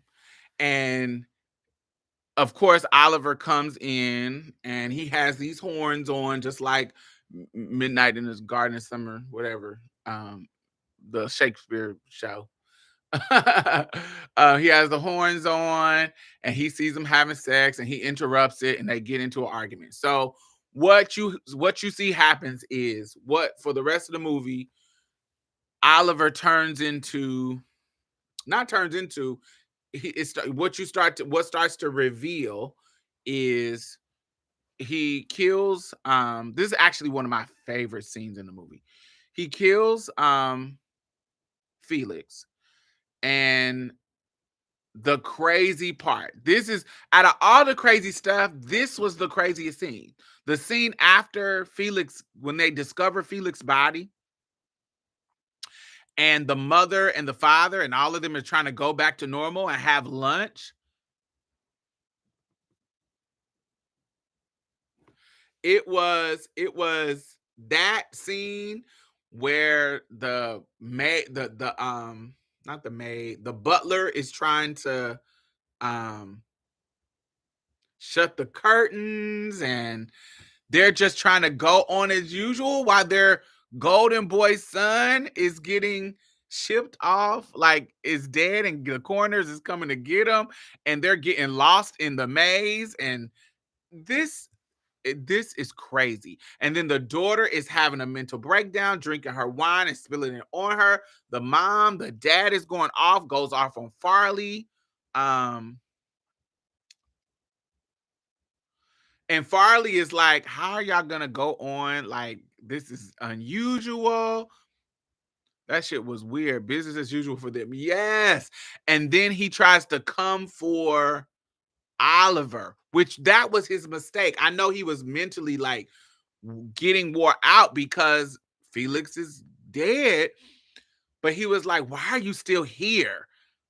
Because he's reading Oliver is his op. Like, you a op, my nigga. Like, I know you ain't shit. I know you ain't shit. And he found out you wasn't shit.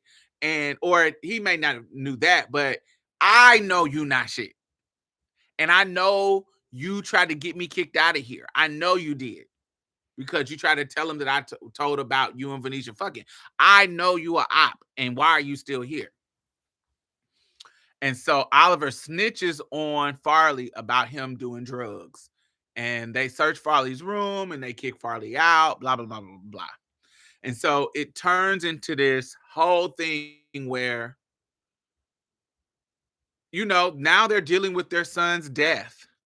And he now because of the stress of Felix's death, everybody who is fucking with only person that is fucking with Oliver is the mama. Not literally fucking, but like, because it's her son friend, she kind of now have an emotional attachment to him because, my son died and I'm trying to transfer my love from my son to you, and it's just so weird and crazy. But the sister ain't fucking with Oliver no more, Venetia. The dad isn't. It's just crazy. So he tried to come in and seduce Venetia while she in the bed, and Venetia reads him. I feel like Venetia reads him down.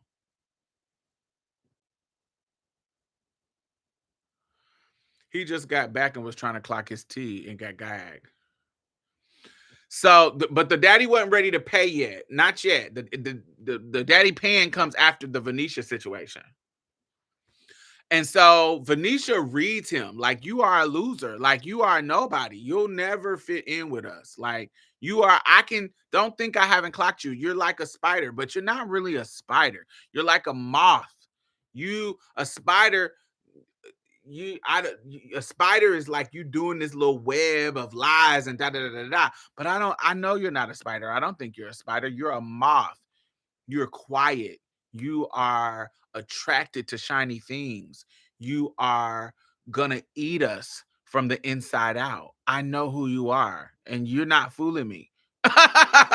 She was getting him together because now that all the pretenses is done, you done killed my brother, and I love my brother. And so even though it was a strange relationship, but I love my brother, you are now a snake in the family. Like, I know what the tea is. And so next thing you know, she done cut her wrist. She done cut her wrist, and she's in a bloody, right after the son dies, she's in a bloody bathtub killing herself. Well, you think she killed herself, but what you pretty much for sure know is that Oliver is the one who killed her. Because even in that moment, there was sexual tension, but he ended up killing her. And so after that, the father It's like, yo, you got to get up out of here. We done got everybody up out of here. We need to be mourning with our family. We're just not in a space where we need a pet right now. We're trying to get our things together. And my wife is my pet. That's you got to clock that too.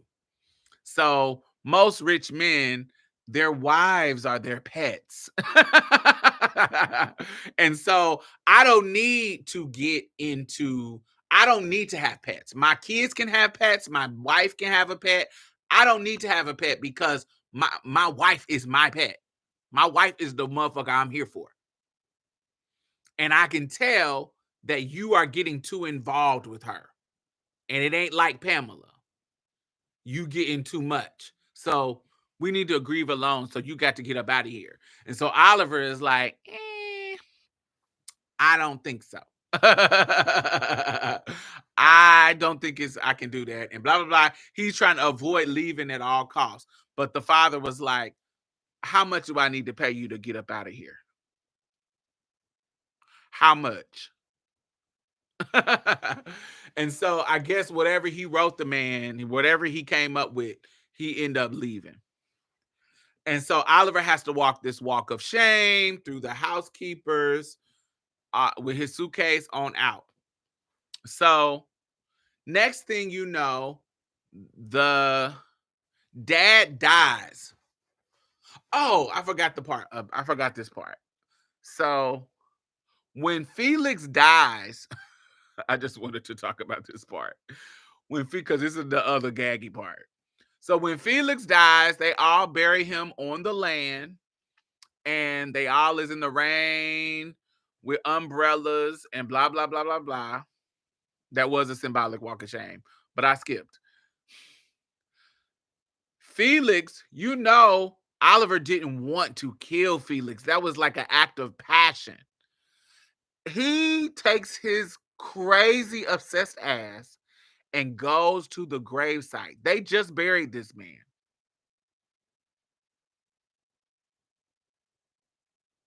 They just buried his boo that he killed. And he goes to the grave, like with the fresh dirt on top of the casket. And he gets on top of the dirt and get to crying and mourning his friend. And then all of a sudden, he sits up, unzipped his pants, and make a hole in the dirt to put his dick in and has sex with this boy's grave. Baby. So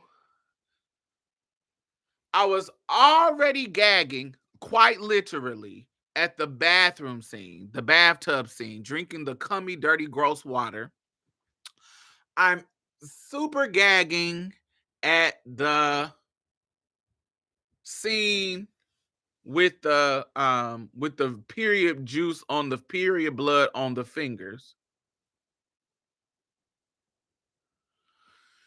Then I'm gagging at the scene where they're around the table when this boy done died and they trying to act like life must go on. I'm gagged. And then I'm gagged at him humping the dirt, get butt naked and is humping the dirt in the middle of the rain. This boy body ain't even cold yet. Dirt ain't settled on the grave. It is crazy. And he is literally using the grave to have sex with. And this is what I'm talking about. It wasn't just a finesse. This dude is just crazy. Just obsessed and crazy and a freak. His emotions, I think, is connected with his sexuality. And climaxes, yes. And comes from the sex. Comes from the sex with the grave. On top of this boy's grave. Child. Yes. I was gagged. I'm like, this movie is crazy. This gotta be illegal. I don't think it's illegal because it's dirt. It's dirt. I don't even think it's been done to make enough to make it illegal. For them to even think of making a law. The finesse was definitely secondary. Um, I just don't know what this is all a symbol for. I don't think that particular part was a symbol. I think it it solidifies the obsession that he has with Felix. Because if you think about the beginning and the end. So let me get to the end. So what what you learn after this, when they make him do the walk of shame, what happens is the dad end up dying. So now the daughter is dead, the son is dead, Farley don't come back no more, Pamela's dead, and the father is dead. So only person is left is the wife. And so what happens is she goes to this coffee shop. She gets an apartment in this little place, and he finds out about the apartment, Oliver, because remember he's forced to get out by the husband. He finds out through an obituary that the husband dies. And so he finds out where her apartment is. He finds out where her apartment is, and he goes to the coffee shop by her house, her new apartment, and intentionally sees her walking in. So when he sees her walking in, he reconnects with her. He done grew up a little bit. He done got older because now he's grown. And she's like, God, you really has grown up. You a man now. So of course, because her husband is dead, and of course, because he used to flirt with her when he was a, college boy, of course that sexual energy is still there. Farley got to keep his wicked life, yes. Um, she invites him back to Saltburn. So of course he grown now. He can come back to Saltburn. Ain't no barriers. He can just fuck her down and have sex with her, and they fall in love, I guess. And so she ends up getting sick as well. And so by the end of her life, she is bedridden with a breathing machine. And so what you hear is Oliver explaining to her all the things that he did to get into cahoots, to get into this house. So one of the things that you see is that he explains how him and Felix met. He put a nail in Felix bike tire. He was lying about the money that he had, because remember, he did have a middle class family. He was lying about 16 years had passed. Yes. And so he was able to come back and finesse the whole situation with her. And I don't think that the whole plan was thought out all the way through, but he got himself into the scenario to be able to finesse the scenario. So he also ends up killing her because she's on the breathing machine. After he finessed her into signing all the paperwork over to him, he ends up killing her, taking her off the breathing machine intentionally, and she dies, and he gets to own and control the Saltburn estate. A sickening finesse. A sickening finesse, a sickening ending to the story. And then he gets butt naked and dance through the Saltburn house. And you get a cute little flash of his penis when he does a spin. And yeah. Yes. But what you see in the beginning, he started talking about it in the beginning, but they kind of foreshadows in the beginning, but he explains it at the end. He's like, I loved him, but what he's telling her is, I loved him, but I wasn't in love with him. But he's lying. You get what I'm saying? He's lying. He's not telling the truth, because in your alone time, you do this freaky stuff. You were in love, obsessively in love, psychotically in love with Felix. And while out of your mouth, you're telling her in the moment that you weren't in love with him, but I loved him, but I wasn't in love with him. Yeah, right. Yeah, right, bruh. You was in love with that boy. That's why you were humping the fucking grave.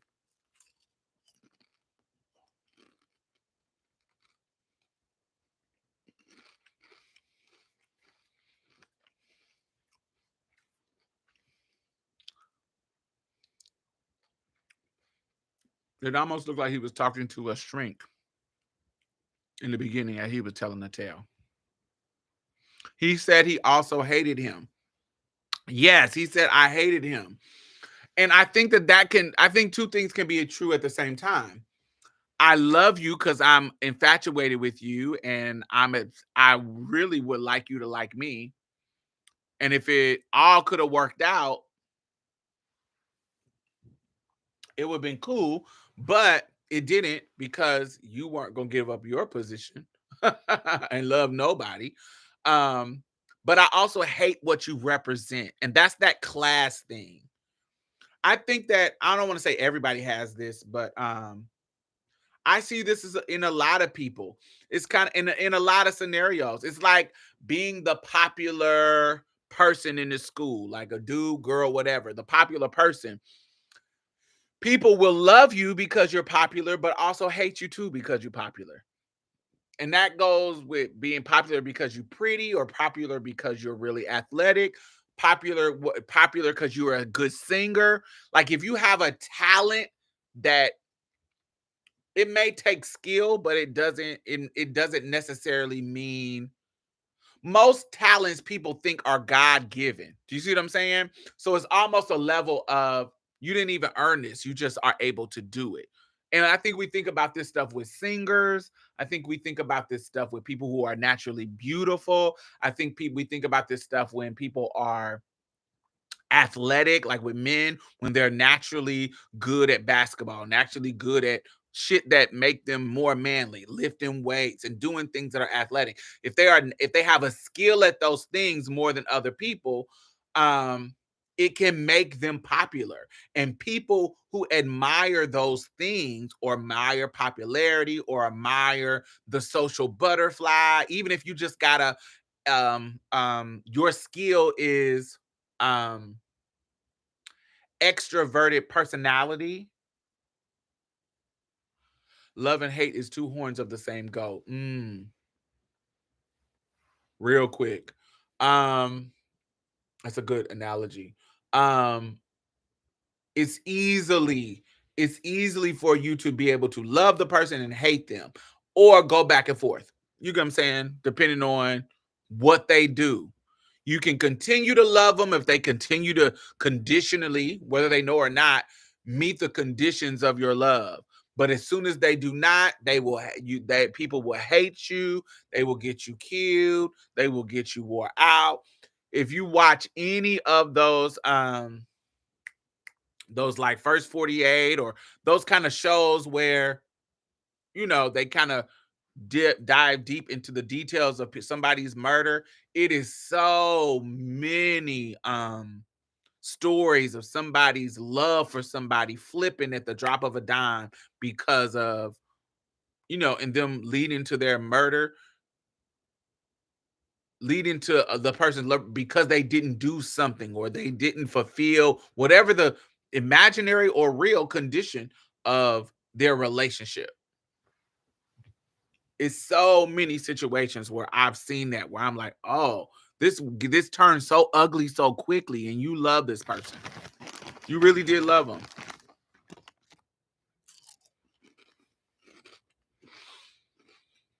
And then you add the access that comes with this money.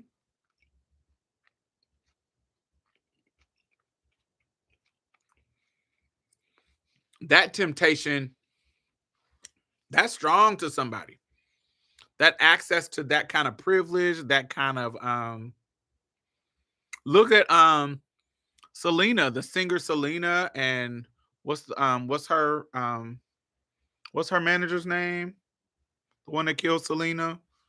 Vanessa or Victoria or I don't know. What's her name? The one that killed Selena?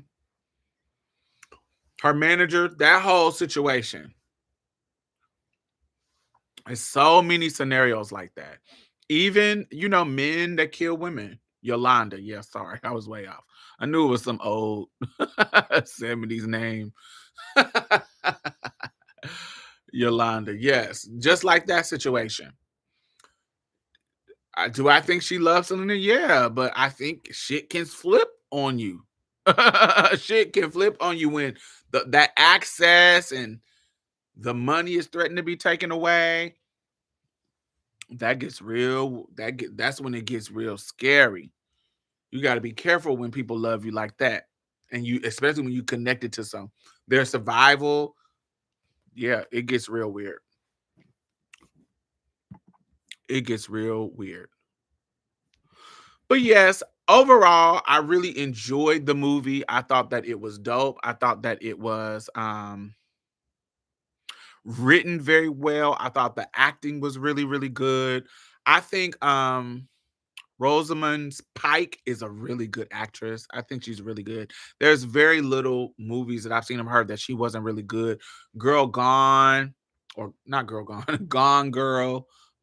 Even Wheel of Time, she's really, really good in. Even I Care a Lot, she's really, really good in.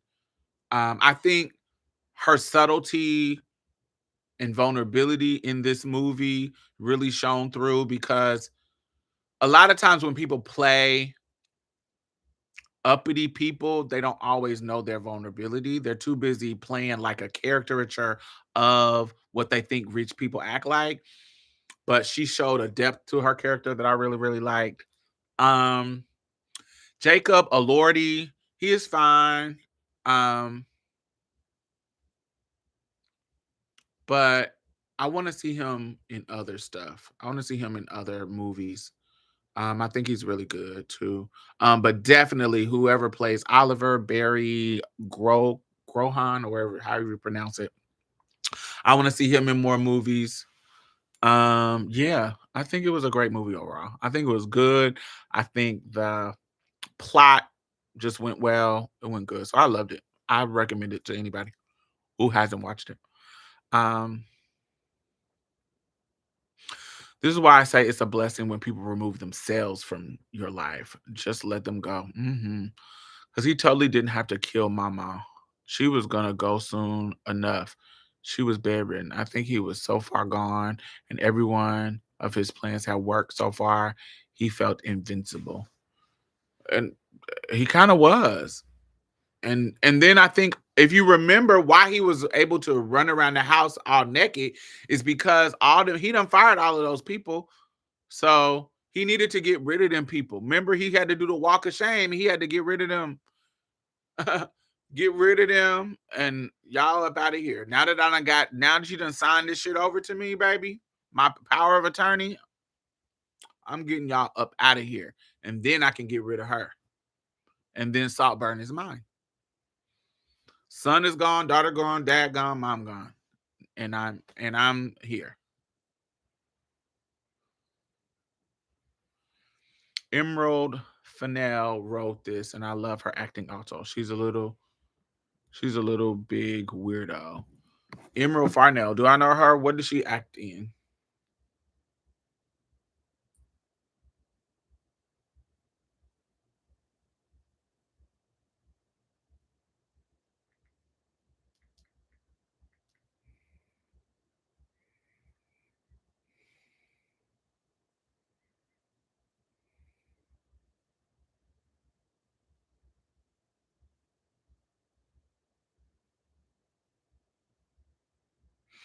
Oh, that's Camille.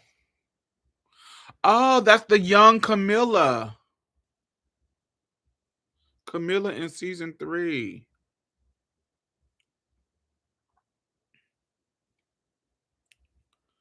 Oh.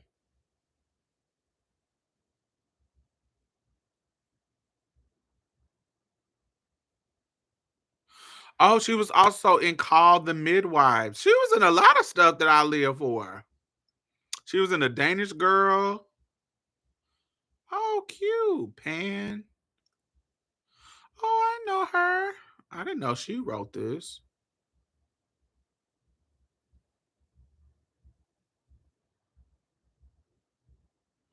She was in, but what I know her from specifically, she plays Camilla in season 3 of The Crown.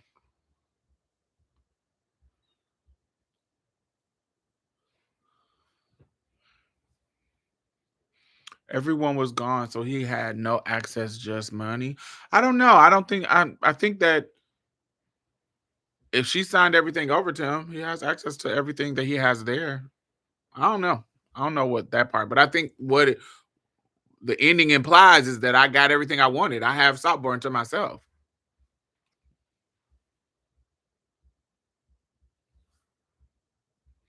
Promising young woman. I haven't watched that yet. I heard that was good. I had a friend tell me to my face that they were jealous of me. Most people aren't that honest. I keep my distance from them now. I would too. Most people are not that honest. They are definitely not that honest.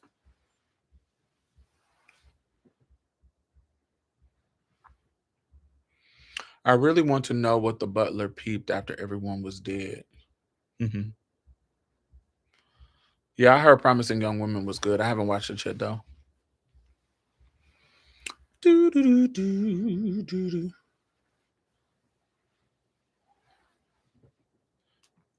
But I can see how being that kind of rich can make you lonely because so many people are going to try to use you. Like once they find out you got this kind of money, there's a viral clip that's going viral with Gail King, and she's on one of those football player dudes show, and they're talking about some dude. She's talking about a dude asked to borrow $4,000 from her that she was dating, and she was saying that he made six figures, but he was on going he had some issues with child support and he needed some new furniture, and he asked her for $4,000, and I'm like, this has to be something that comes up because when you're wealthy, because I know me as a regular person, niggas has asked me for stuff thinking I don't give men money at all. Like there's no man on this earth except for my brother that can ask me for money and I give him money. Like it's just that you not about to ask. I'm gonna give you a job application. There's literally we can. I'm not close. Like the only people who was close in my life that could be able to do that, that was a man, was my brother and my gay son. That was it. And my gay son dead. So, but but me just giving somebody some money and like $4,000, I don't think there's nobody in my life at all that I would give $4,000. But I'm not rich either.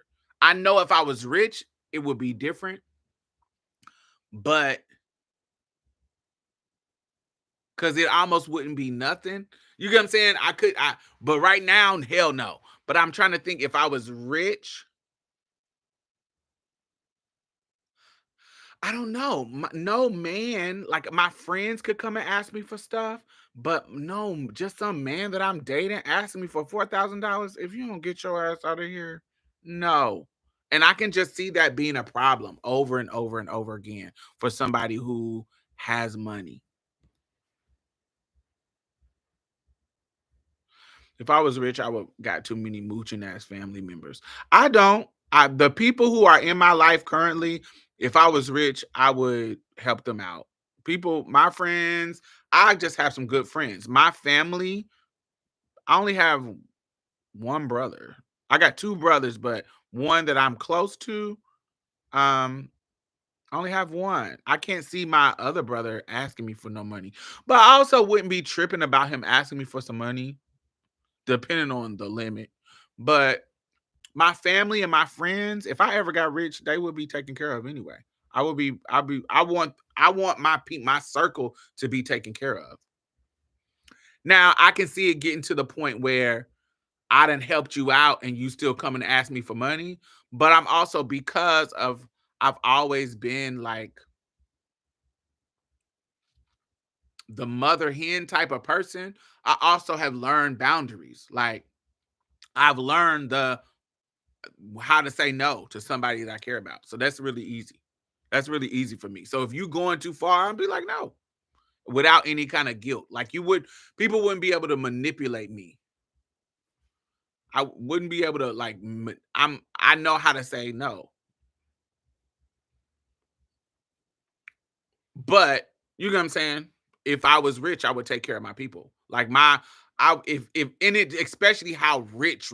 Like if I'm rich, where I have unlimited amount, not unlimited, but you get what I'm saying, where I'm like money, where I'm all my shit is gonna always be taken care of, and I just got money to help people out. My friends is gonna have houses that they not paying no fucking rent in. They gon' is That's just how I'm gonna be, because that's what I feel like I'm supposed to do. Like if I get blessed in that way, I would want my friends to be cool.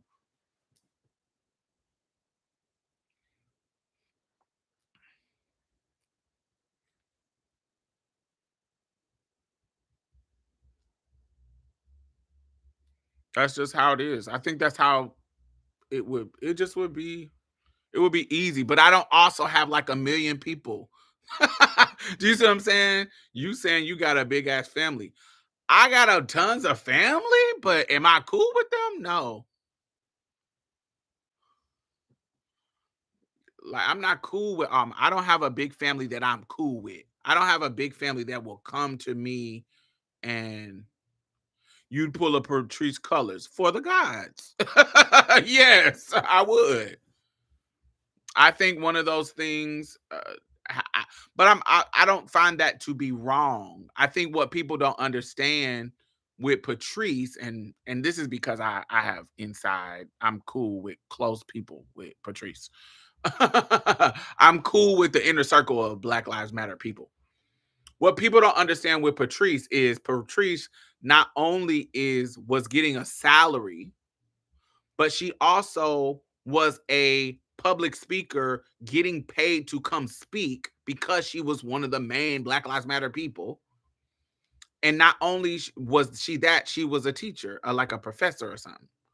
So she had like three incomes already that she could do stuff with. And it wasn't, people was making it seem like she used the Black Lives Matter money to go buy houses. That's not what was happening. She was literally the face. It was three people: Alicia Garza, Patrice Cullors, and Opal. They were literally the face of Black Lives Matter. People were flying them out for thousands and thousands of dollars to speak itself. So she had her own money. And they were best-selling authors. They were putting out books. They were doing what they needed to do to have their own money. And people acting like she was like, "Oh my God, I'm getting houses for my people." That wasn't what she was doing.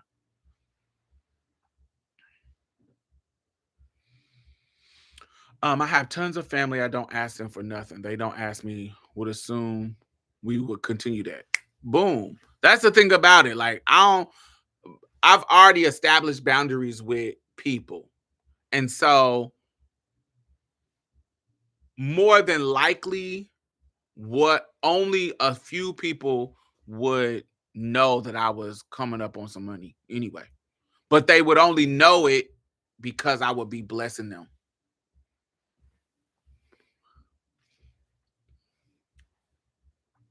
Yeah, I don't people wouldn't most of the people that yeah, nobody in my family would be calling me saying, "Oh, you got money. Let me try to do this." No, no. I'm a boundary setter. I'm a terrible boundary setter. Now, whenever I do, people think I'm being mean. Yeah, I don't care about that. I'm somebody thinking I'm mean. That just comes with being a red girl. Oh, she's stuck up and mean. That don't those words don't trigger nothing in me. Stuck up and mean. I don't like people. I I don't care if somebody thinking that. Only time I care when somebody think that is if I like if I actually like the person and they think that, then I have a problem with it. But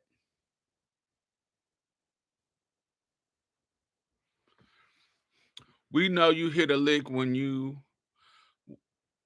we see that Fendi bag with her. I got a Fendi bag now, two of them, and I'm broke. I got a fur and a Fendi bag. Actually, I'm broke. I got that all now.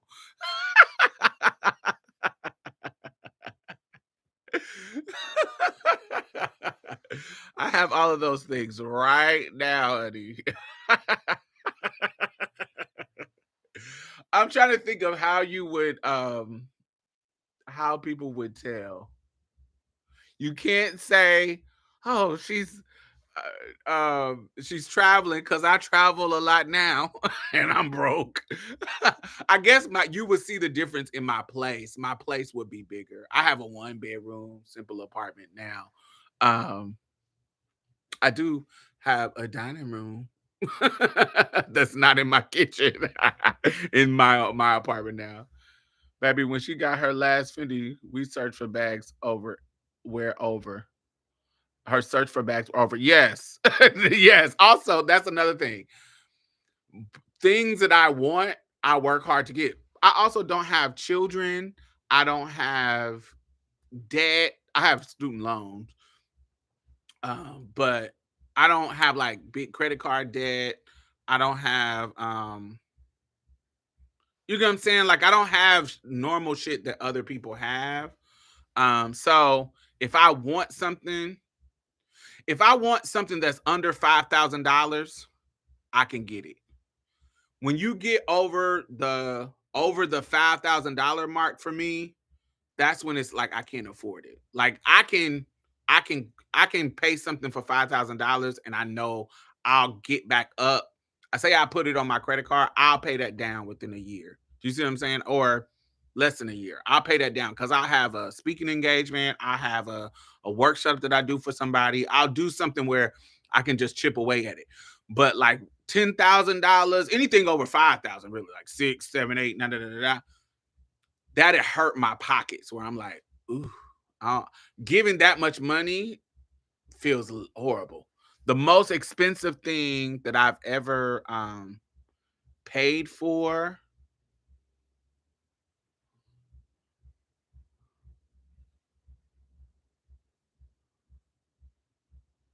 most expensive thing that I paid for was a trip. I spend my most of my money on when I go on trips. That's the big expense.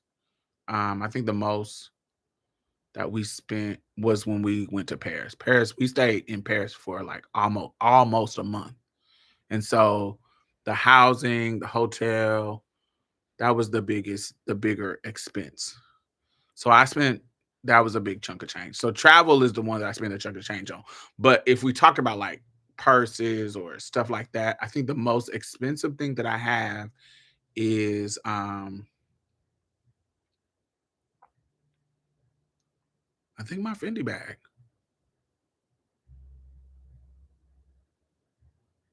Yeah, fuck them.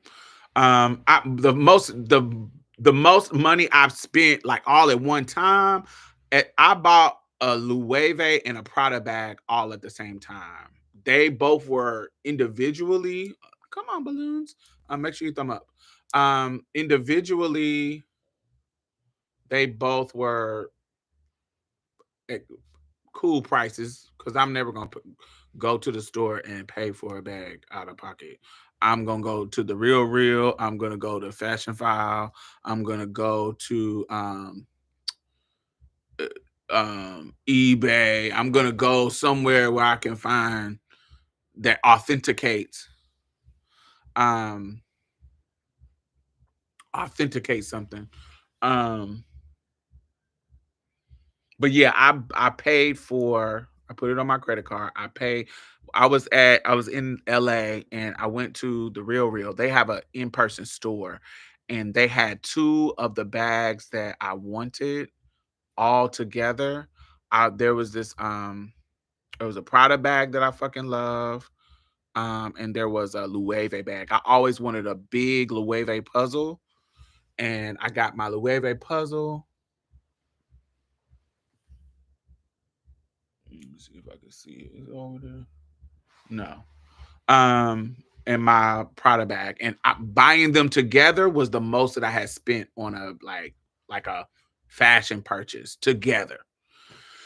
But individually, I think the most expensive thing I got is my Prada bag. Is my Fendi bag. Yeah. Nothing else is as is did I spend a a grip on. Um yeah. Tattoos are becoming my new handbag when it comes to luxury expensive. Yeah. Yeah, the one that takes the most money is trips. Like when I go to trips, that's my because when I'm on a trip, I like to enjoy myself. I like to enjoy food and I like to enjoy and I always buy anytime I go on a trip, I buy something from that trip. So like whatever it may be, um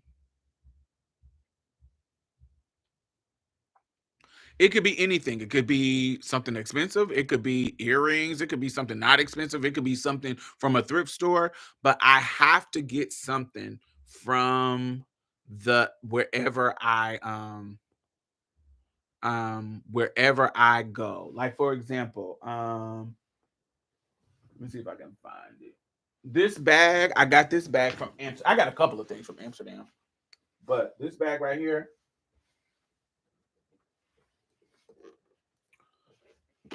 this bag, I love it. I got it from Amsterdam. I love this bag. This bag is so cute to me. Hey, very, rustic fish. This bag, this bag, and I got a furry bag too. That's like it's like a it's like a real fur. It's real. I got um, I got that from Amsterdam too. What else? What did I get in? When I first went to Hawaii, I got these my favorite glasses of all time. These Evermore Dior glasses that are gold. They're like round. I love them. They're my favorite glasses. My favorite glasses. So favorite that I bought them in Hawaii and I left them in an Uber in Minneapolis and I had to rebuy them. That's how much they're my sickening. Pageants took excessive amount of my coins. Yeah, nipped those in the bud after I saw all the money I spent get first runner up at Black America, and they only gave me $900. Yeah, I couldn't do no pageants unless I just had money to throw out. That always is too much of a risk. um, I got I got a lot of stuff in Paris, so I ain't even. Yeah, no, I got a lot of stuff in Paris. Um, my friend, he lives in um Uzbekistan, not Uzbekistan. He lives in the Ukraine and he bought me a sickening fur hat, real fur, and the a shawl to go with it, like a not a shawl, but it ain't a scarf, but it wraps around your neck. So a sickening Russian fur, fox fur that is fucking sickening. And then a claw. Hey L Lloyd, a stole, yes. A shoal or whatever. Is it a stole or a shoal? Yes, it's sickening. Y'all want to see that? I can go get it, but it's in a box in my closet.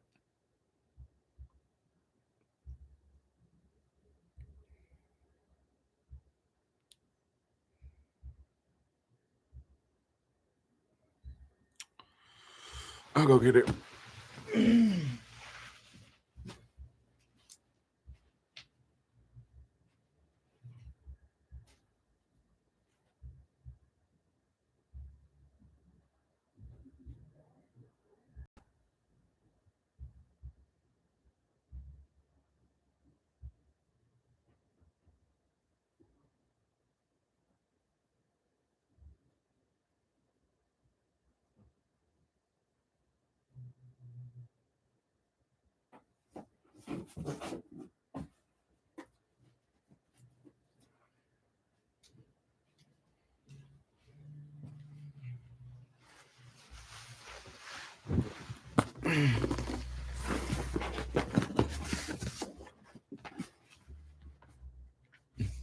Isn't it super cute?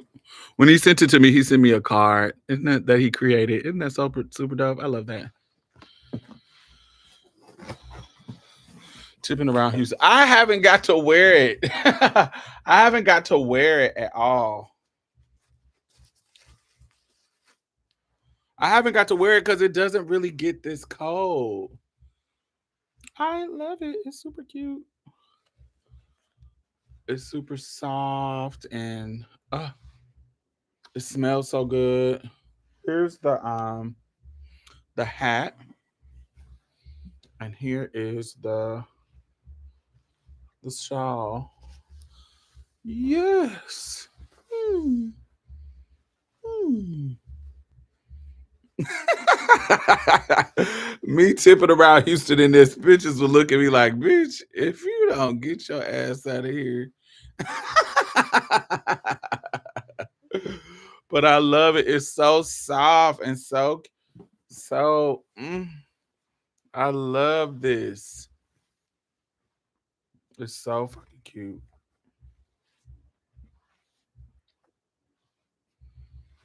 Mm. It smells so cute. It smells so good. I love it. Mm. I took some pictures in it when I first got it. I love her though.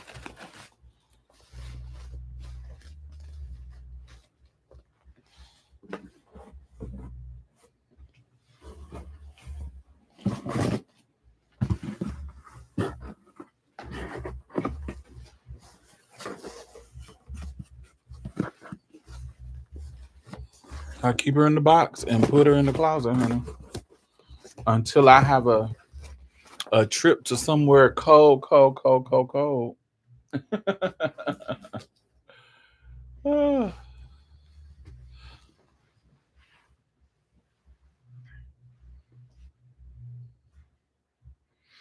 Then what else? What else do I got that I think I've spent some coins on? Yeah, I don't really spend my money on jewelry because I lose jewelry too much. So I'm usually my shit be real, but it be cheap. It will definitely be with you on your Maine trip. Like if I go to Maine in the winter, yes. Um, I will probably, when I know I'm going somewhere cold, I will probably create a whole outfit around those things to wear those things. I actually, as far as first stuff, I actually want is it a muff? Is that what it's called? That thing that is like you put your hands in, that's a fur thing. That's what I want. I want one of them. I want like a chinchilla muff.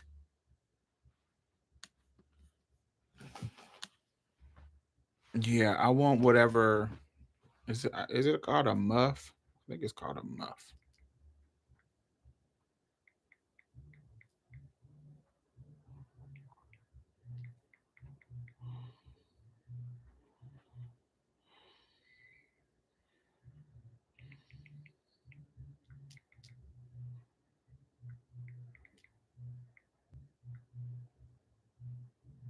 Yeah, one of these, a hand muff. That's what it is.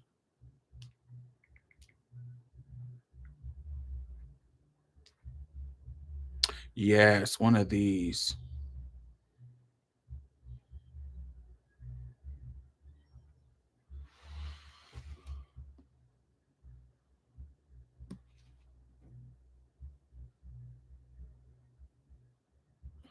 It's like I want like a chinchilla hand muff that you put your hands in to keep your hands warm.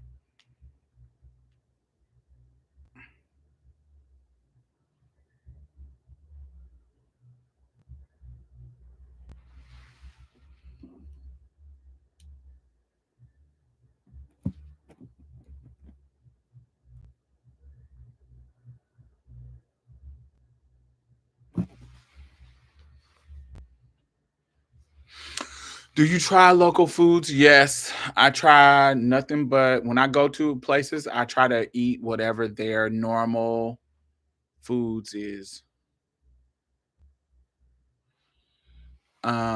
Whatever their I ask what the normals. I look it up before I go, and then I ask the locals like, what do y'all usually eat? Like, what do y'all eat?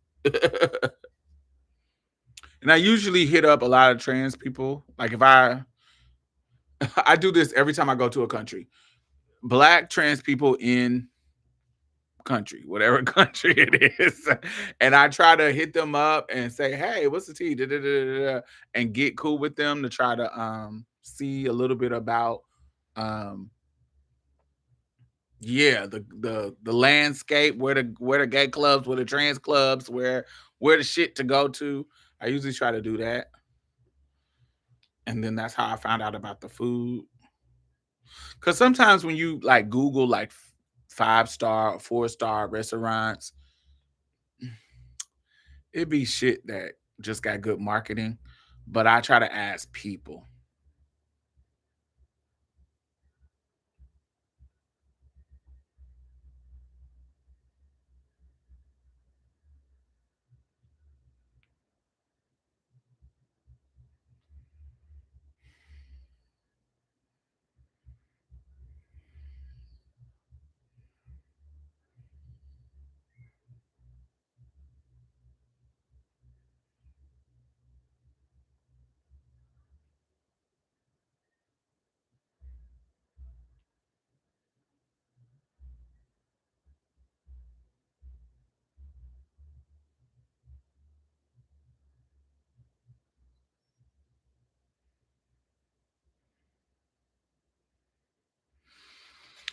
Yes, guinea pig. Interesting.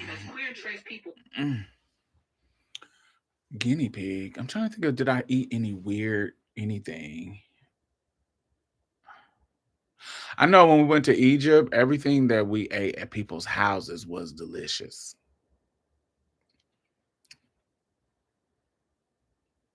Anything at the hotels or on the boats and stuff like that, that wasn't it wasn't hitting. But the stuff at people's house that the people cooked,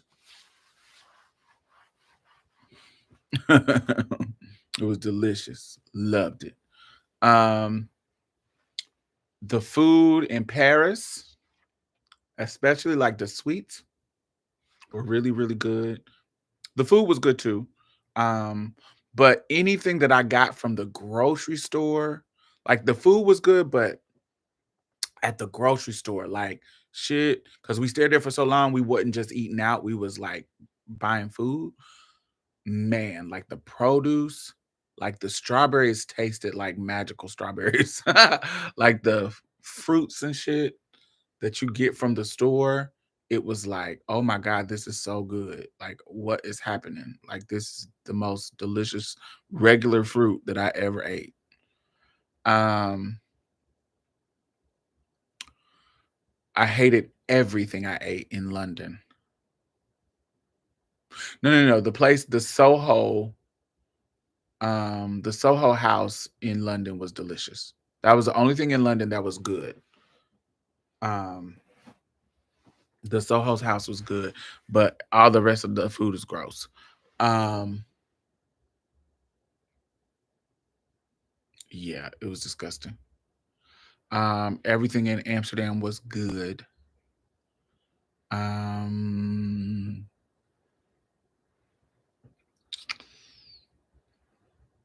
everything in Switzerland was good, especially the drinks. Like I don't know who made the where every place we went to, the bar, however they made their drinks, the drinks felt like it was like, cocktails that you buy. Every cocktail felt like it was whoever was the mixologist was a genius. Bologna sandwiches would have been better than that. Yeah, I didn't like none of the food in London. None of the food except for at the Soho House. But the Soho House is an American place in London. So they got Soho houses everywhere, but this particular place, it was good. It was really good. Um, I hated all of the food in Mali. When I went to um the Maldives, the food in Mali and the food at the island was gross. I didn't like anything. And I thought that because we were by India, because I like Indian food, I thought we were gonna they were gonna be slapping, and they were not. Um, what else?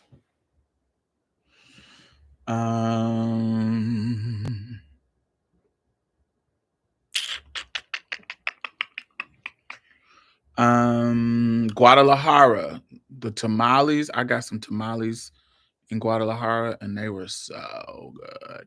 And they make tamales out of fruit, like dessert tamales, not just like the chicken and the beef and the pork tamales. They make like dessert tamales that got like pineapples or bananas in them, so they'll be sweet. They'll have this like we went to this lady the when I went down to get surgery. It was years ago. This is like 2013, 14, somewhere around there. Um, the ladies, we asked the people who was taking care of us. We was like, "Hey, where's the um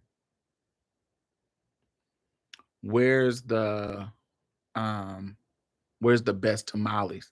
And he took us to this obscure ass place. Like it was a grocery store, and it was an old lady around, not in the back of the grocery store, but on the side of the grocery store. And she had her little cart. And he says to him, she got the best tamales. And I ordered like four um, of the savory ones and two of the sweet ones. And it's the kind of tamales that they put in banana leaves, and they put the stuff in them and this banana leaves. And so she opened up her pots. They were steaming like we outside, y'all. And they were steaming, and she put four the little things, wrapped them up in newspaper and gave them to us. And then she gave me two of the strawberry and the pineapple, the sweet ones. And baby, we took them joints home. Bitch. Woo!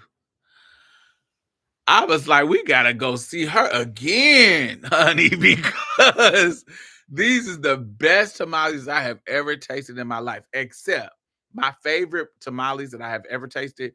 Deja, you remember the tamale place? They closed down now, but they used to be on 16th in Central, really 16th in New Jersey. It used to be called Hot Tamales, and they used to sell these fire ass hamburgers, and they used to sell tamales. I haven't had anybody to make tamales like them. They were so fucking good. They were so fucking. I remember them from my childhood, and I wish I knew whoever was making them tamales. Yes, they were so freaking good. So hot tamales. It was so freaking good. But their hamburgers used to be fire. I done we used to have this place next door to not next door, but down the street from Jackson State called Stamps in Jackson, Mississippi, and they had the best hamburgers I ever ate. But their hamburgers remind me of Hot Tamales hamburgers. It just was like they were thin pieces of meat, and they just was, or they either did one, two, three pieces of meat. Those some mess around got me hungry. They won't do some big ass thick burger. What they'll do, if you want like a thick burger, they'll give you three thin pieces of beef. So instead of it being like just big ass thick, it'll be thin pieces of beef. Or if you just want one, it'll be one. But it's just so good. Like it's so seasoned, so good. And then they got fresh tomatoes on there, fresh everything. It's just the best hamburger ever. Love it. I want crawfish whenever I finally visit to Houston.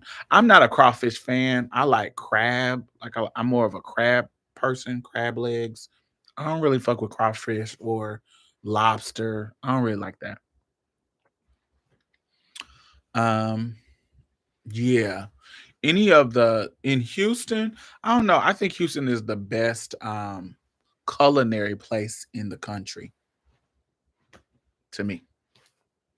There's other places in the country that I've eaten where it's good stuff, but in general, it's very few places that you're gonna go in Houston that has nasty food. Very few places, and they don't stay open long. There's very few places that have been around for a long time that got nasty food. Definitely Keith Lee approved.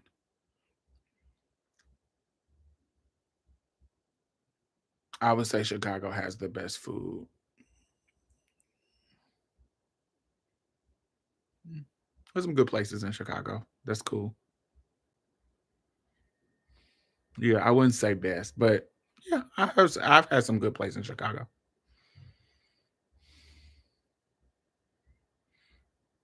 Papa Do's is good.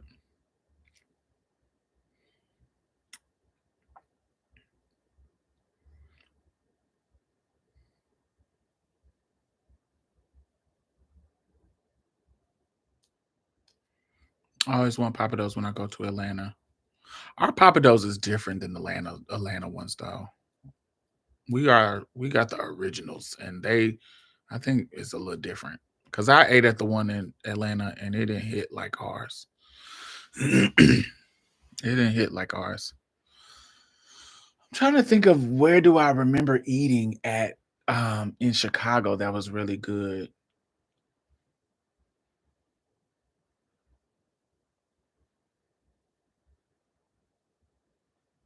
I'm trying to think. I actually what's coming to mind. This ain't the only place that I ate in Chicago. I don't even remember the name, but I remember I think we were out west. I ate some place with some fire ass tacos. That was so good. Barrett took me. Yeah, I don't like deep dish pictures, so mm-mm, that's not really my tea.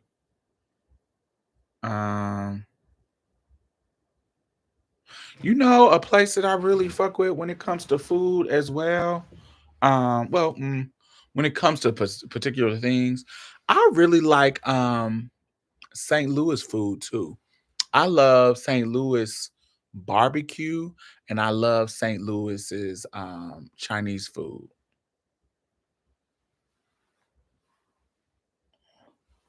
I like Emos too. They got some Emos pizza that I really like, but Harold's Chinese food in St. Louis and AK barbecue in St. Louis. I love it. I love eating at the gay bars in Chicago. I like Kit Kats and Roscoe's. Yeah. Is Roscoe's like the Roscoe's in LA? If it's like I think I remember it was good. St. Louis barbecue is unmatched. Oh my God. St. Louis barbecue is fire. Fire. I feel like they got the best barbecue from what I my taste is. I know people would like Memphis barbecue. It was cool. It wasn't bad, but it wasn't. Texas and Memphis is kind of like neck and neck uh, when I think about barbecue. But St. Louis barbecue is fire for me. It's fire. But I may be partial to Midwest barbecue anyway. St. Louis barbecue tastes like barbecue heaven in the 80s when we were kids.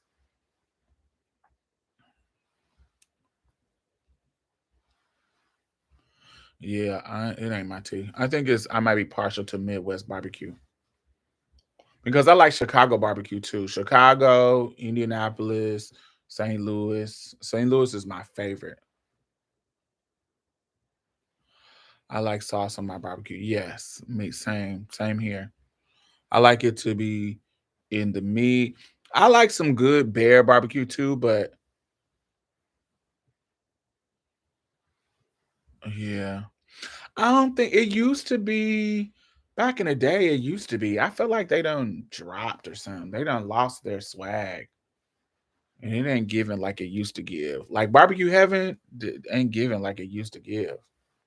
It used to give though. It ain't like it used to be. They don't even do no rib tip no more. And I never liked King's ribs. I never liked them. I like saucy barbecue and white bread. This place in St. Louis, they sell you pig nose barbecue pig nose. Love doing my nose like this so it can look like a pig. They carry you barbecue pig nose. And what they would do is they would put the light bread, they'll put like a scoop of potato salad on there, and then they put the light bread on top of that, and then put the nose, the snoot, the barbecue snoot, that's now on top of that. Oh, oh, so good. Oh, I will go to St. Louis just to get that. It's like a because the nose is made out of the skin, so it's like a crackling. It's like a big crackling. It's like a big pieces of chunky crackling, and the skin, the fat in the skin, and it's like but they done barbecued it, so it's kinda done got hard, but it has the meat in it too, and it gives you the crispiness of the skin, but the softness of the meat, and they got all the and it's on top of the white bread, so you just kinda you can cut through it and you get a scoop of the bread and the potato salad and that barbecue. Oh, it's heaven. It is heaven. Oh, it's so good. Oh, it's so good. Oh, so good. Let me eat one of these chips and imagine. So good. Fried fish. I'm trying to think of fried fish. D- Don't know fried fish be hitting like at home. I like to cook my own fish. I used to like other people fish. Now I like how my mama cook fish. My mama cook fish fire. So I cook my fish like my mama, so I like it. That's my favorite. New York got the Chinese food on lock for me.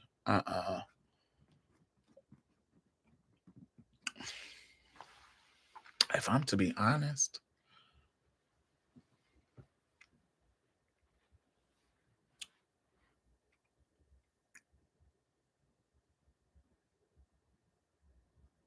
trying to think. It's been so long, but I feel like Boston Chinese food was fire.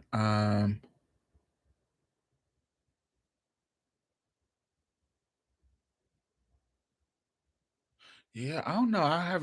I like St. Louis for a certain reason. I like East Coast for a certain reason. I actually like the Vietnamese versions of whatever I like fried rice and shit like that. I like the Vietnamese versions here.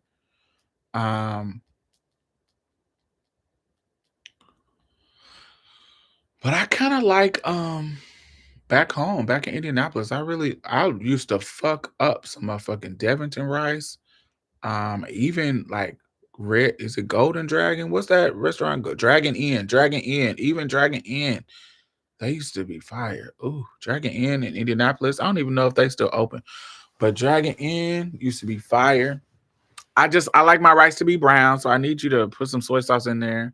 Brown, um,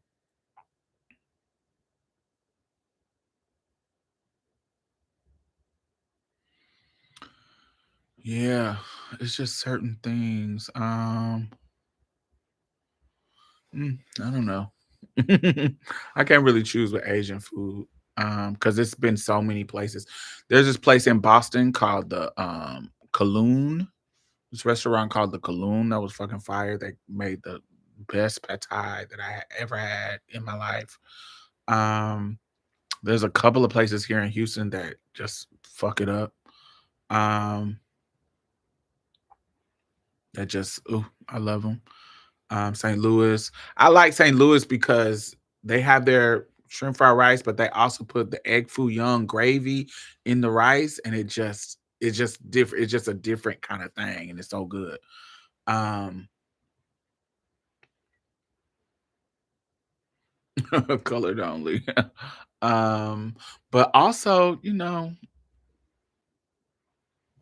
San Francisco, the Chinese people in San Francisco wear it out. The best fried chicken I ever got is in Kentucky. The best fried chicken. I don't know if this is the best, but it's the most recent best that I've had. There's this place in New Orleans called Brothers.